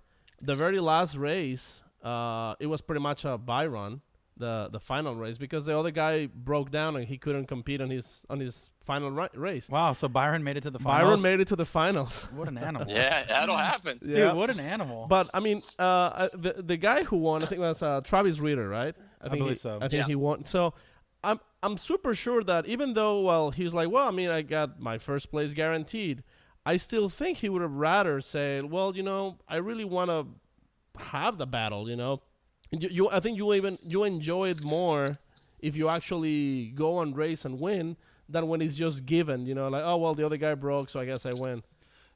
Yeah, I mean, yes and no. It's very easy, for people to say like, oh man, like, I'd rather, fight for the win. And a lot of people will say it that way, but honestly, deep down, deep down. Well, I mean, obviously people will take it, and like, that's what I'm saying. Like, I mean, in this sport and, and in many sports, it's when you get to the top level and it's this difficult and you have, 30, 32 guys that are all gunning to win. You'll take it as you can get it. And, and so for someone to see like what we're doing and saying that it was an unfair advantage is, they're just jealous, I would say, because, they might not feel that they get the same treatment. But In that regard, trying to say that it was unfair, or not to say it was unsportsmanlike or anything like that, because it is sportsmanlike, but to say that it was an unfair advantage is, I would say, the exact opposite, because if anything, all we did was try and help level the playing field, not give an advantage, because he was in need of help. He wasn't like already so far ahead and we came in and threw the icing on the cake and he went out there and won. He was in need. He wasn't going to make it. And, with 3-4 extra dudes helping his car, still didn't make it, And so it sucked. We didn't want it to go down that way. But, the whole point of trying to say like, oh, we need to limit the amount of people and this, that, and the other. It's, what you're doing when you say something like that is actually making it more difficult and more expensive, because if you can only have X amount of people working on your car, then the big budget teams are going to hire the smartest, fastest, best crew guys to work on that car.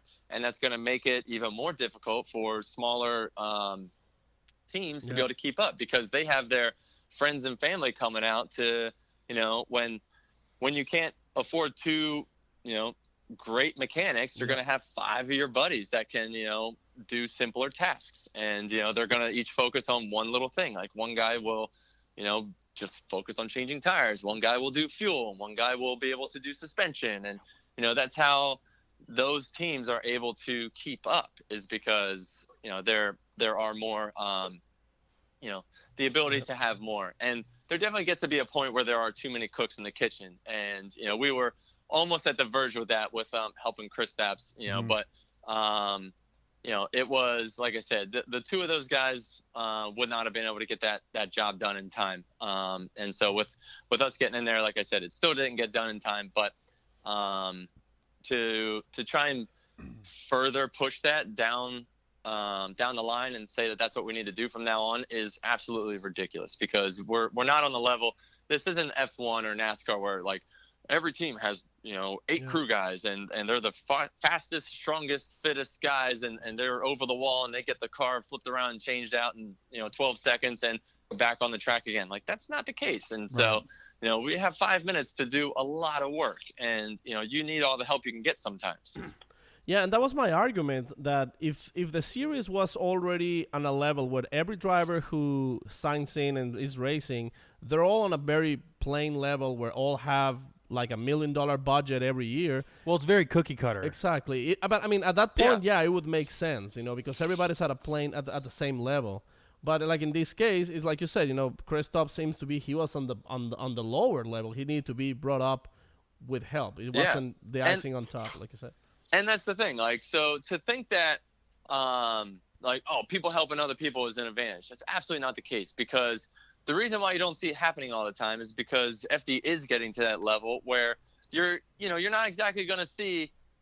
I mean, well, you're not going to see at all. Like the same kind of thing happened for a team like Vaughn or Papadakis, because they got the guys there that they need. Right. Like they don't want someone. They're not going to want me or Turk running in there to help change wheels. Like, get the hell out of here, idiots! Like, we got this covered.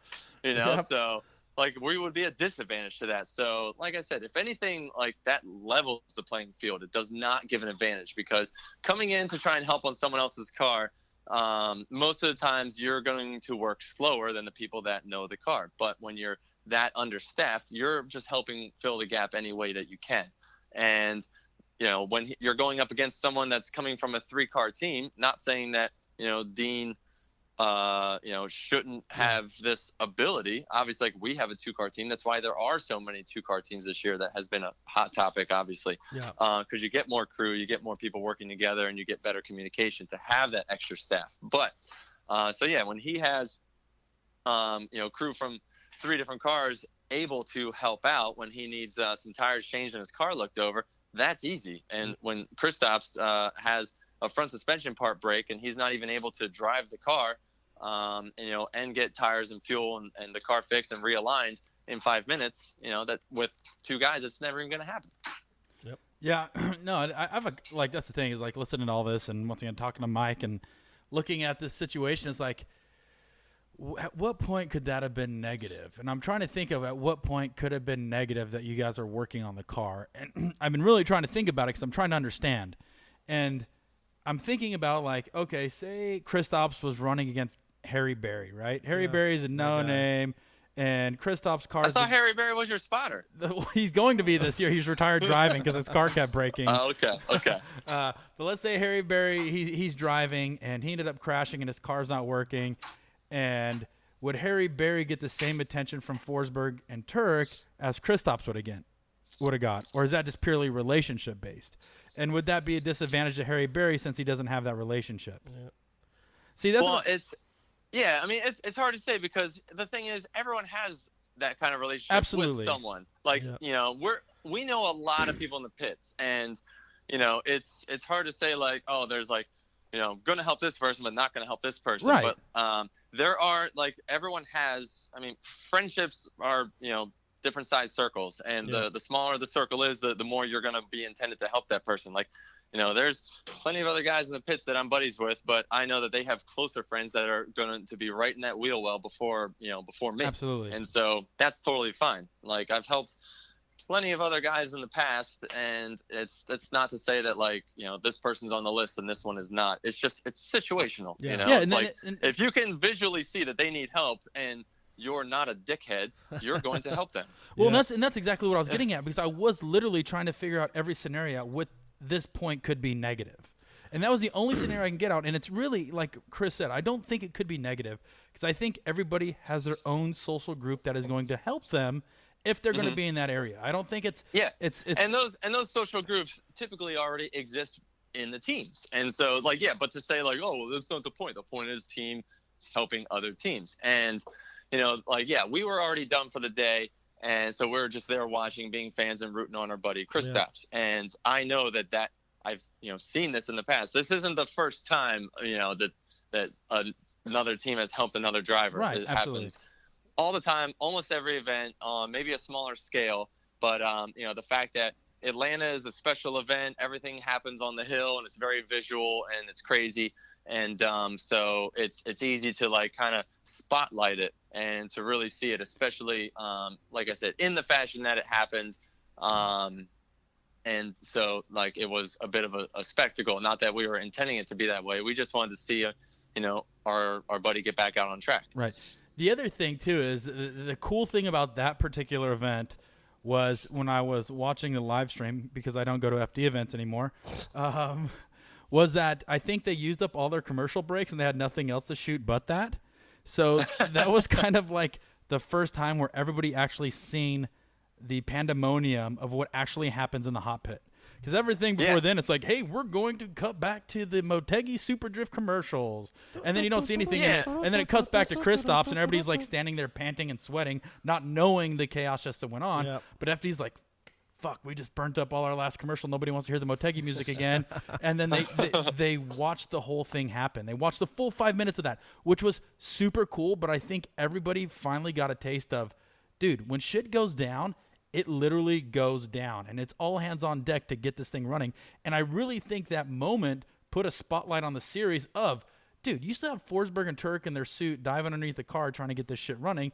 That is what the sport offers. It's not like, you know, Forsberg and Turk and the other guy standing there saying, well, that sucks for Kristaps. Maybe we should try to find somebody else to get up here and get man. I was like, no, dude, at the end of the day, let's put on a goddamn show and run. Let's go drive. This is why we're here. Yeah, I mean, we're all fans of the sport, and, you know, we're all, you know, friends with each other, and, you know, we just want to see cars hit the ground and hit the track. You know, we're not just going to be like, oh, yeah, sucks for that dude, you know. But you know, I mean, just like you said, it's you know, you see a friend in need, you're going to help them, whether it's in racing or in any day life. And so it's like I said, just it's simple life lessons here, you know. Well, I asked Mike when he was on the phone, and I was trying to understand. Once again, I'm trying to figure this out, and I asked him. I go, hey, Mike, because I'm trying to think of when they were teammates. So I'm like, Darren McNamara, for example. Hey, so if you go back to when you and Darren and everybody was kind of working on the same team, and you saw Darren in need, would you go help him? Because I'd be curious if he says, oh, fuck yeah, I would go help him in 2 seconds. But he said he would have to ask his boss before he had to go help. Yeah, and see, that's where a bit of the red tape exists when you run with a big corporation like that. You know, it's Yeah. you don't have the freedom to go do what you want. I mean, Yeah. and you know, like, yeah, I could see that being the case. Like, you know, they both have to report to someone, and even if it's the same boss, like, they have to get you know, approvals for Yeah. something like that, which, you know, kind of sucks. That Right. really takes away the spirit of the, you know, the game. And so for us to, you know, I've been running my own team since 2007, and, you know, have just always been, you know, down, as you said earlier, to, you know, to help anyone in need, whether it's, you know, parts or hardware, tools, whatever, you Cool. know, or even just advice. You know, like, people are always constantly walking around the track talking about lines, talking about this. I mean, you know, we're even like talking about situations when it comes to qualifying, like on Saturday, on Friday. They brought up points of you know, whether one of the drivers suggested, you know, hey, there's a giant storm coming tonight.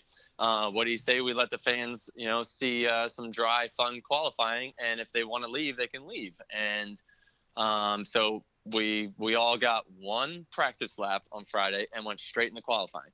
And so that was, you know, something that was, once again, just a bunch of opinions, you know, getting thrown together. And so, yeah, it's just about trying to work together. I agree, dude. That's I think that's what this sport is. Obviously, it's not on the level of NASCAR yet. In some degrees, it may be, but at the end of the day, I think it is still a unique sport where, yes, it is judged. It is an extreme form of motorsports. It's not a green flag to checker flag, but I think that also what allows us to have this freedom to do these types of things. Yeah, totally. And you know, like I said, there's a lot of things that happen behind the scenes that you don't see, and you know, for this one situation to be the first time it really got highlighted is, not to say depressing, because there have been many, many other situations where guys are, you know, helping other people out, literally pulling parts off their own cars when they're knocked out of competition and lending them over.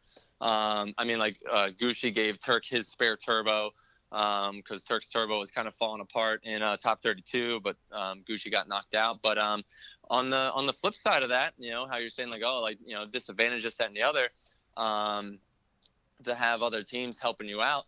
I mean, same type of stuff goes down the spotter stand. You have spotters getting in other spotters' ears on completely different teams, not the same tire, not the same manufacturer or anything, telling spotters how to protest a run that just went down, you know, to benefit themselves, not to benefit that driver. And that happened this very last round, and I know that for a fact. Yeah, and I believe that. I've all seen it, and then once again, it's still a competition. So, like, at the end of the day. You want to talk about, like, you know, sports, like, what's sportsman like? You know, you have, you know, you got a spotter from this team, you know, yelling at us, maybe not yelling, but you know what I mean. Right. You know, feeding facts and information to a spotter on this team when they might not have even made the move. Like, oh, like, it is what it is. You know, we lost. They're like, no, like, this happened. You got to protest. You got to do this. Like, here's the form, and, like, you know, do you need a check and blah blah blah. Like, that goes down in the spotter stand. Yeah. I believe it. Once again, it's still all competition, so it's at some degree, some people are looking out for their best interest, and that's shit people don't see. So where do you draw the line? You know, and right. I know Kojima kept going back in his posts saying, or in his replies, I'm just talking about the 5 minutes. I'm just talking about the 5 minutes. But, like, no, you can't just put it on the 5 minutes, because it's everywhere. It's, you know, in the spotter stand, it's during practice, it's during qualifying, it's, you know, in between sessions, it's lending parts, lending engine hoists, lending welders, you know, lending advice even. Yeah. It happens throughout the entire race. And just because there's visually two drivers in racing suits working on a different car, it's all the same. Yeah. I think also, like, in the last 3 or 4 years, where the rules, FD rules, seem to be they relax a little bit more. Like, you know, everything used to be a 0, and now it's just, you know, penalizations.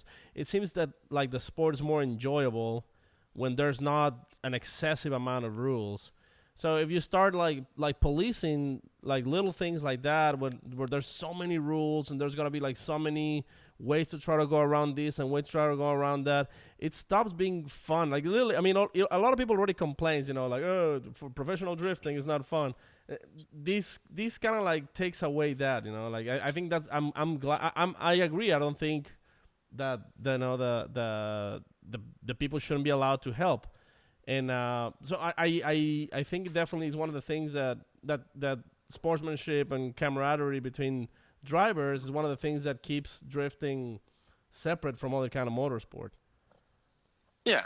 And that's what makes it, fun and exciting. And I know that there are other racing organizations that, prevent you from, working on another car, but it comes down to that. It's, the amount of crew that are touching the car, and we're not at that level. And, maybe, the top 10, maybe 16 teams are, but, not the full field. And so that can't exist until everyone is on that same level. You can't have, that's basically a budget cut, right?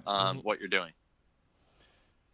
I think that explains it all. I think it sums it up, and I think Forsberg can grab dinner before 10 o'clock. No, dude, but yeah. Hey, man, I'm just waiting on you guys. I know, dude. It's been a without Sam. It's we owe you dinner. Yeah, we know you guys struggle. Jesus. Yeah, we're a low budget team. We need 2 more hands or 2 more groups of people. So if you know anybody in the Phoenix area that can lend us a hand, or tools. Just tell me, did you play the intro from a phone again? Oh, dude, my God. You don't even want to know what we did. Want to know. Did you sing it into the microphone instead? So, spoiler alert. well, if they're listening to this, they're only hearing it anyways. Yeah. So what we... Yeah, spoiler alert. It happened an hour ago. Paco, we're in the future right now. Remember that Forsberg has this clairvoyance thing, he can see like 2 hours ahead in the future. So anyways, I don't have the audio, neither does Paco, so we found the theme song and then we pretended to be Jared, but we mixed up the intro with Sam being like a 200-pound bull, silver-haired fox. We just got it all wrong in maximum Driftcast fashion. Paco's just the Mexican guy and a 200-pound Mexican. So you're all 200 pounds now. Everybody Pretty is. much. Everybody is. Everybody's gray hair. Everybody's 200 pounds. But yeah, so it was a good little shoot from the hip on that. But other than that, dude, we have tons of questions, and I'm hoping I'm not going to ask them because it's already 9:30. And we already went to the 2 hours. But if you guys, if you want to, I'm good. I got some time for some questions. Okay, because there's a lot of them, and let's see how many questions there is. There's 70, almost 80 questions. And I saw there's quite a few. Yeah, it's been going off. But, we were going to say, do you know what? Forsberg needs to go eat his Wheaties and go eat his creme brulee. No. It's all good because you know what? I'm actually going to I'm going to hit the road and continue this conversation in the car. Yes. 2 birds, 1 stone, man. I hope you have like a little Bluetooth headset you wear around where you look like a truck driver. Let's see. See, like there's I keep a shorty mic. I don't want to be too obvious. Perfect. Just a big But obnoxious. I do have the headband. Big obnoxious headband.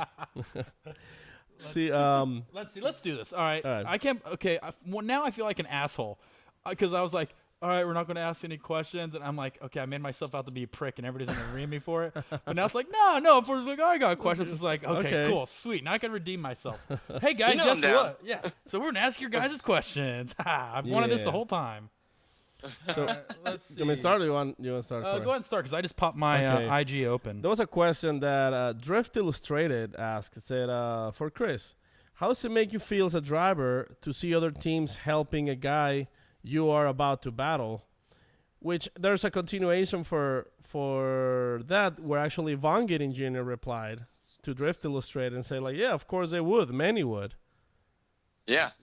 I mean, it is what it is. I've seen it several times, and never once have I been like, they shouldn't be doing that, or like, that's an unfair advantage. Like, because as I explained before, like, if there are people from other teams helping that guy, like, they are already at a disadvantage. And, yes, if they weren't helping, he probably wouldn't make it out. And as I said, deep down, I don't care what any driver says, like they would like to get a win, no matter how you get it. Obviously we want to battle it out and, put on a show, but I'm not going to go home crying if I got a bye run. Like I never get bye runs. So I'm trying to get one here, but, no, anyway, it's a part of the game, like yep. I've helped other people have helped me, and I've been up against a competitor that's getting help, and that's just how it goes. Dude, I'm laughing to myself right now because if I see somebody do that, I'm going to be way over dramatic about it.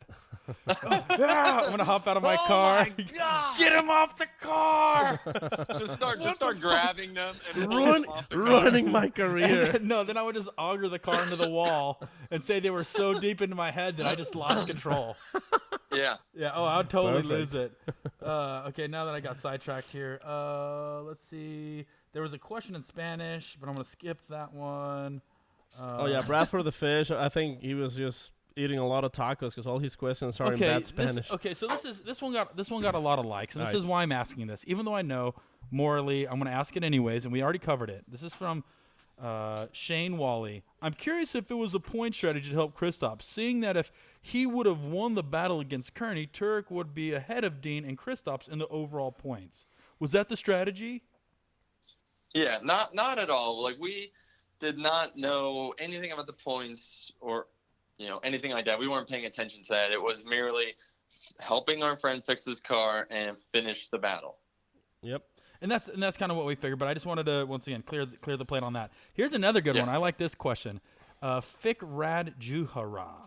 I think that's how you say it. Chris Forsberg, 64. Chris Forsberg looked pretty confused since all the suspension parts were used on Kristaps' car's Wisefab. Is that true? Yeah, I know, right? Wisefab are kind of complicated. No, Chris gets on there and he's like, "What is this? Like, What? It's all blue. dude? What? Give me some hammers some and tapes." voodoo. How do you straighten the wheel? That would have been funny. Just totally going there. You see Forsberg going in there with the flashlight, and he turns it on, and then he turns it off. He's like, "Yeah, no, we're done. Tap out. We back out." Yeah. Yeah, in the video that got posted up, you can see me kind of like leaning in there and looking around. That was at that point it was I was holding the outer tie rod steady for Harris to try and feed it into it because he needed two hands on it. It's a difficult process to do in a hurry because the inner tie rods are very stiff, and so they're hard to spin and to feed on the outer tie rod. So I'm trying to hold it nice and steady, and he fed it in. And once we got that going, he jumped onto the back of the car, and I kept cranking on it and trying to, line up the front toe. So that answered that question. You weren't scared from the Wisefab. Lefty loosey, righty tighty, right? Yeah. Same thing. Were you more afraid of Kristaps running you over when you were under the car? Well, we didn't get to that point yet. We were all pretty much clear to the car because we basically we knew the countdown and we knew the rear wheels weren't on, and so at that point, I had kind of backed up, like that's it, because I could see I was on the passenger side and could see that wheel was not even close, and so I was just kind of backed up at that point, and AJ was still trying to gun the wheel on, and Kristaps launched that thing on the ground, and I was like, oh shit, yeah, we're doing this. Send it. Question from Max Frolic. Chris, you think the 5-minute rule should be extended to, say, 10 minutes or something? No, because run of show is important. I've been in multiple situations where the new kind of 10-minute rule came into play. I had in Wall, New Jersey, I had Tyler spin in front of me. So it was his fault, but I slid into him and it broke my steering rack. And it's not an easy process to swap a steering rack, especially on a hot car. So it took us almost 30 minutes to get that thing fully swapped and fixed because there was quote unquote unlimited time back then. And so those delays in the show really created this new that and many others. There's one with Osbo back in the finals. There's a 40-minute gap, trying to get his car fixed to have a fair final fight. And so now there's a 10-minute rule in place for when there's contact and it's not your fault. And so the 5-minute rule, the competition timeout, still exists and will just continue to exist because anything that you can't fix in 5 minutes, it's, especially if it's not your fault. If it is your fault, you should be able to fix it in that amount of time. Or the show goes on. And so that's kind of the case. you can do a lot of work in 10 minutes, especially if you got like 18 drivers from other teams helping you out. Oh, for sure. I'm sure that's the best. No, bring the gang over. I'm going to show up to everybody get under there. I'm going to need more hands on this tie rod. Dude, I'm going to show up with no crew and just wait for you guys to be done. That's the advantage of Pro, too. Is like, yeah, there you go. Hey, man. That's the new move. Yeah, show no crew. Don't have to pay anybody. And you best believe I'm using all your freaking tools, too. Hey, man, you got another 12 I can use? Yeah. I don't have any more 10 mils. Hey, dude. Yeah, I mean, you have an S14 with a V8 and YSFAB. You don't even need to bring spare parts. No, I'm done. I'm actually not driving it anymore. It's done. You're just going to show up and just start grabbing off the trailers. Yeah, I'm taking tools with me, loading up my truck, and heading home. I'll tell you what. People won't catch on to that, at least for the 2 rounds you're going to run this year, so go for it. They're not even know I'm there. Paco, what do you got, man? I'm scrolling through all these. Well, there's a lot of things that we already talked about, either both with Chris and Mike. And I mean, a lot of questions about the same, if the 5 minutes should be a little bit more. Your clone has been pretty active, actually, commenting here. Yeah, man. Sadly, obviously, he knows everything about you, so he's not asking questions about you. I just want to know how much he's paying him, but... Yeah, I mean, stunt doubles aren't cheap, dude. I bet. Yeah, I think Dustin was the best stunt double I can afford, but outside of that, I'm good.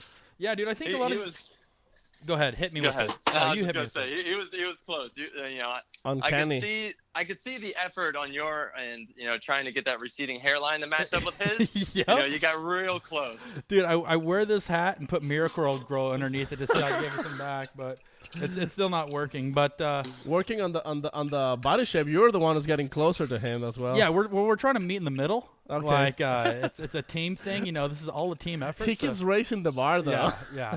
So just it'll be figured out. Yeah, a lot of the questions that we've gone through, Chris, we've kind of already discussed, so it'd be kind of just repetitive. But go through, take a look at them. If there's anything that you see stand out, please feel free to respond and let people know as they truly appreciate that. But other than that, dude, thanks again for being a friend. Thanks again for Corey's getting sentimental here. Lending a hand. He's just hoping. He's just hoping that you be part of his crew team. You're a friend and a confidant, Corey. Yeah, I appreciate you sharing the Jimmy Johnson story with us. I'm trying to think of what else I can appreciate Forsberg for. Let's just hope that when you back up your car into the wall, Forsberg and Turk are there, like replacing the whole back end of your car. Yeah, and you're just inside the car eating hot dogs, giving people orders. Come on, guys. Let it go. It'd even be funny if you just see them just standing there not doing anything. Just pointing and laughing. Yeah, that's so. Either way, I'm totally cool with it. But thanks again, dude. Thanks for taking the time. Can't wait to see the V6 hot daddy out there ripping around. And episode 2 of Drift Garage is out already, isn't it? Episode 2 hits. Yeah, it's out, right? Yep. I mean, did it go out today? Yeah. Today's Tuesday already for people who's listening. Right. There you go. Yeah, nice. That's Nailed right. Nice work there, Paco. Yeah, we lost him there a second ago with the whole the intro thing, and then he wheeled it back to we're in the future. Yes, it did just release. Yeah.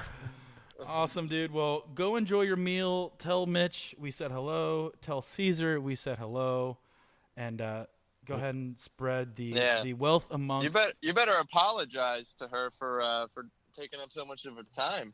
Dude, I bet she has the eye of the demon and has a dartboard of my face on it right now. Uh-oh. No, she's staring you down through the earbuds right now. Hi, Mitch. No, Mitch is an amazing person. She's an amazing human. She gave me a lot of tender love and care when I got my kidney stone at Long Beach 2 years ago. She was taking care of me because I was pretty sick. She made me like chicken soup and we help guys on the track and she's helping everyone in the pits, you know, so in the hospitality area. Dude, she does make the best mini sandwiches I've ever ate in my life. So I blame the 200 pounds on her, even though I love her to death. But I got to stop eating mini sandwiches. We'll make sure to keep on the side for you, though. All right, dude. Perfect. Well, we look forward to seeing you. I'll be seeing you sooner or later, Forsberg. Thanks again. You guys enjoy your dinner? Yeah, dude. Hit me up when you get in town. All right, bro. We will see you soon. All right, later, guys. Good night. Man. Wow. So Forsberg can see the future. Yep. Or actually, he can see into the past. What would Because it he be? saw what we did before, even though he didn't saw it. He didn't saw it He before. it was a premonition. He's a premonition of the saw of the before. past. Yep. Yeah, something Totally like got that. that. I got it. Did we learn anything new with this episode, Corey? I think that there's so many different outlooks on the sport. I think you could go the route of turning it into a Formula One where they can make it super strict, or you can keep it what drifting was based on, and that is the heart and the compassion and the friendship and the driving and the entertainment and the excitement. And then, but the other thing too is without the business side, drifting wouldn't be where it's at. Yeah. You know, it took companies investing a lot of time and effort, and it also took a lot of drivers investing time and effort to get it where it is. So I think there has to be a fine balance and figure out where you draw it. Exactly. But at the end of the day, I really do believe if you see somebody in need, even if it's a track or even if it's just something in real life, don't be afraid to give a hand. And I think that as soon as you start doubting that and questioning, man, should we help that? I think it's going to really change and impact the sport. Faith in humanity restored. Yeah, and once again, going back to the thing, Yeah. I don't want to completely disagree with Mike Kojima because he did bring up a point because he's looking at the professional side. Yeah. Right? He absolutely is. And you see it in other forms of motorsports, and it's been implemented there because it is the professional side. But it makes sense on those cases. It makes sense in those cases, and everybody's entitled to their opinion. So I don't discredit Mike for anything. I don't discredit Forsberg for anything. I think everybody has their own way to react and to respond to each scenario, if it's professional or if it's personal. At the end of the day, I think nobody has any grudges against anybody. Yeah. It's just a great topic that people were discussing over the week. And at the end of the day, I mean, even Mike said it, it's just an opinion, you know? And I think like things shouldn't be black or white. Anything in life, not only of drifting, you know, everything, there's always different shades of what's going on from what we believe it's happening, from what other people think it's happening. So these are just opinions based on a concern, you know, that somebody can have, you know. Maybe Chris can have a concern about certain rule, and if he mentions it, some people's going to go on the internet and be like, you know, you suck and this and that. But at the end of the day, you know, if it happens or if it doesn't, I think the important thing is to have these conversations when we can hear both sides of the arguments. And now that we heard both sides and we understand, I mean, we also had our opinions. Like I still haven't changed my mind. I still think there shouldn't be a rule where it doesn't allow other drivers to help. I understand where Mike was coming from. I still don't agree with that, but that, you know what, I'm not gonna think. Once again, that that's the professional side. Exactly, and I don't think he's the worst person at the track at all. You know, just because we don't agree on something. You know. Yeah, my opinions don't change on either of them. And let's put ourselves in that situation. Let's say we're Dean on the other side, and we're watching this go down. Let's say I am. You're the Irish juggalo. The Irish juggalo. Okay, and I'm Christoph. And I have Forsberg and Turk getting dirty. What? Oh, mate! I hope Christoph's car doesn't get fixed so I can win. Go ahead. See, there you go. That's an easy fix. That was a great impersonation. Totally understand that. For me, here's the thing. Now, realistically, if you saw that, okay, let's put Paco back in the driver's seat. Yeah. If you saw that, what would you think and what would you do? I personally, I haven't been in that situation, so my opinion is biased towards. I haven't been there, so I personally would hope he could get his car fixed. So this is my opinion. If I was sitting on the other side, my car's running, ready to go, and I look over and looking in the scramble, and like you have all hands on deck, I wouldn't get offended, but it would just make me want to blow his doors off even more. What if?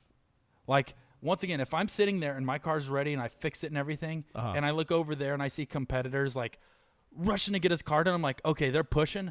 I'm gonna blow this dude's door off. You know what I mean? Like I'm gonna drive even harder. I'm just gonna be more like, okay, oh, they want to do. Okay, we're teaming up. We're fucking doing this. We're gonna drive as hard as we can. It wouldn't demotivate me.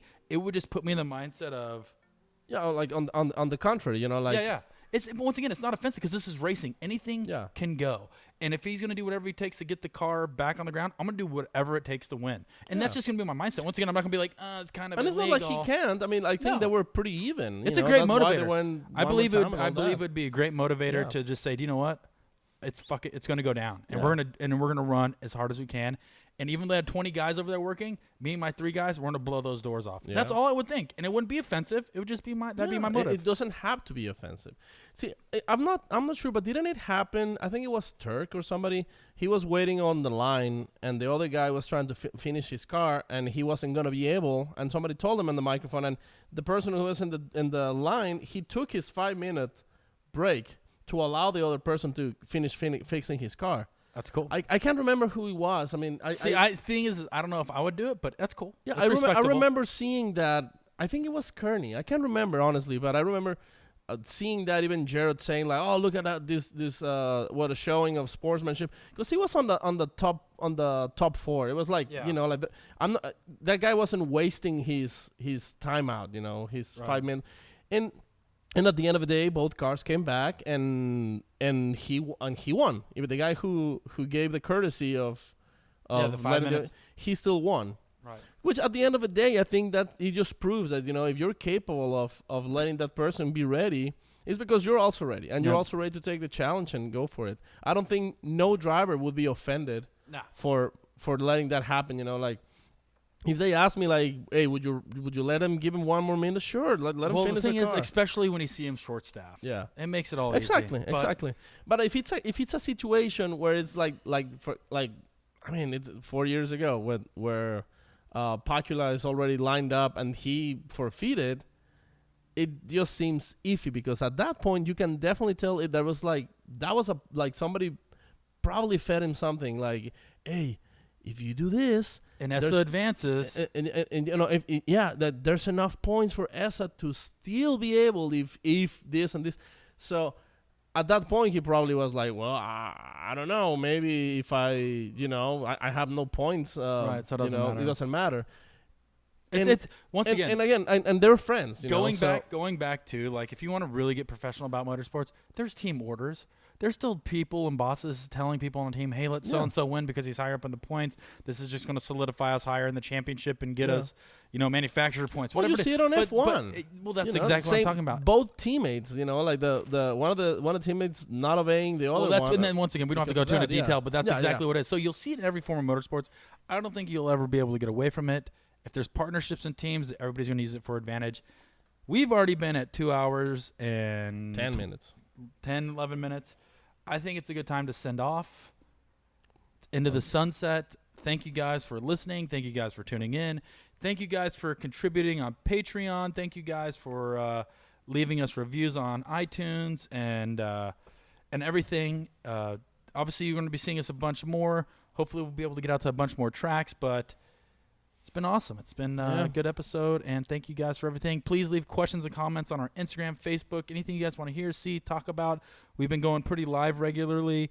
If there's things we can answer there, just please feel free to chime in. We're open ears, open minds, and let's just keep progressing the sport of amateur and professional drifting. Keep an eye on the Maximum Driftcast live on Instagram. Corey is usually doing all kinds of stunts. Yep. You saw him this week, and you saw him riding a motorcycle like a badass. Yep. So we'll be doing a lot more on there. But follow Paco at Tofu Driftman and 2F Performance. You can follow Sam at Drift Idiot and Dirty Hot Dog. And you could follow me at Corey Hosford at Street Standard. Thank you guys, and fair night. No. Live long and prospect. It's like more like do it like this. There we go. So it's may the force live long and prosper. Thing.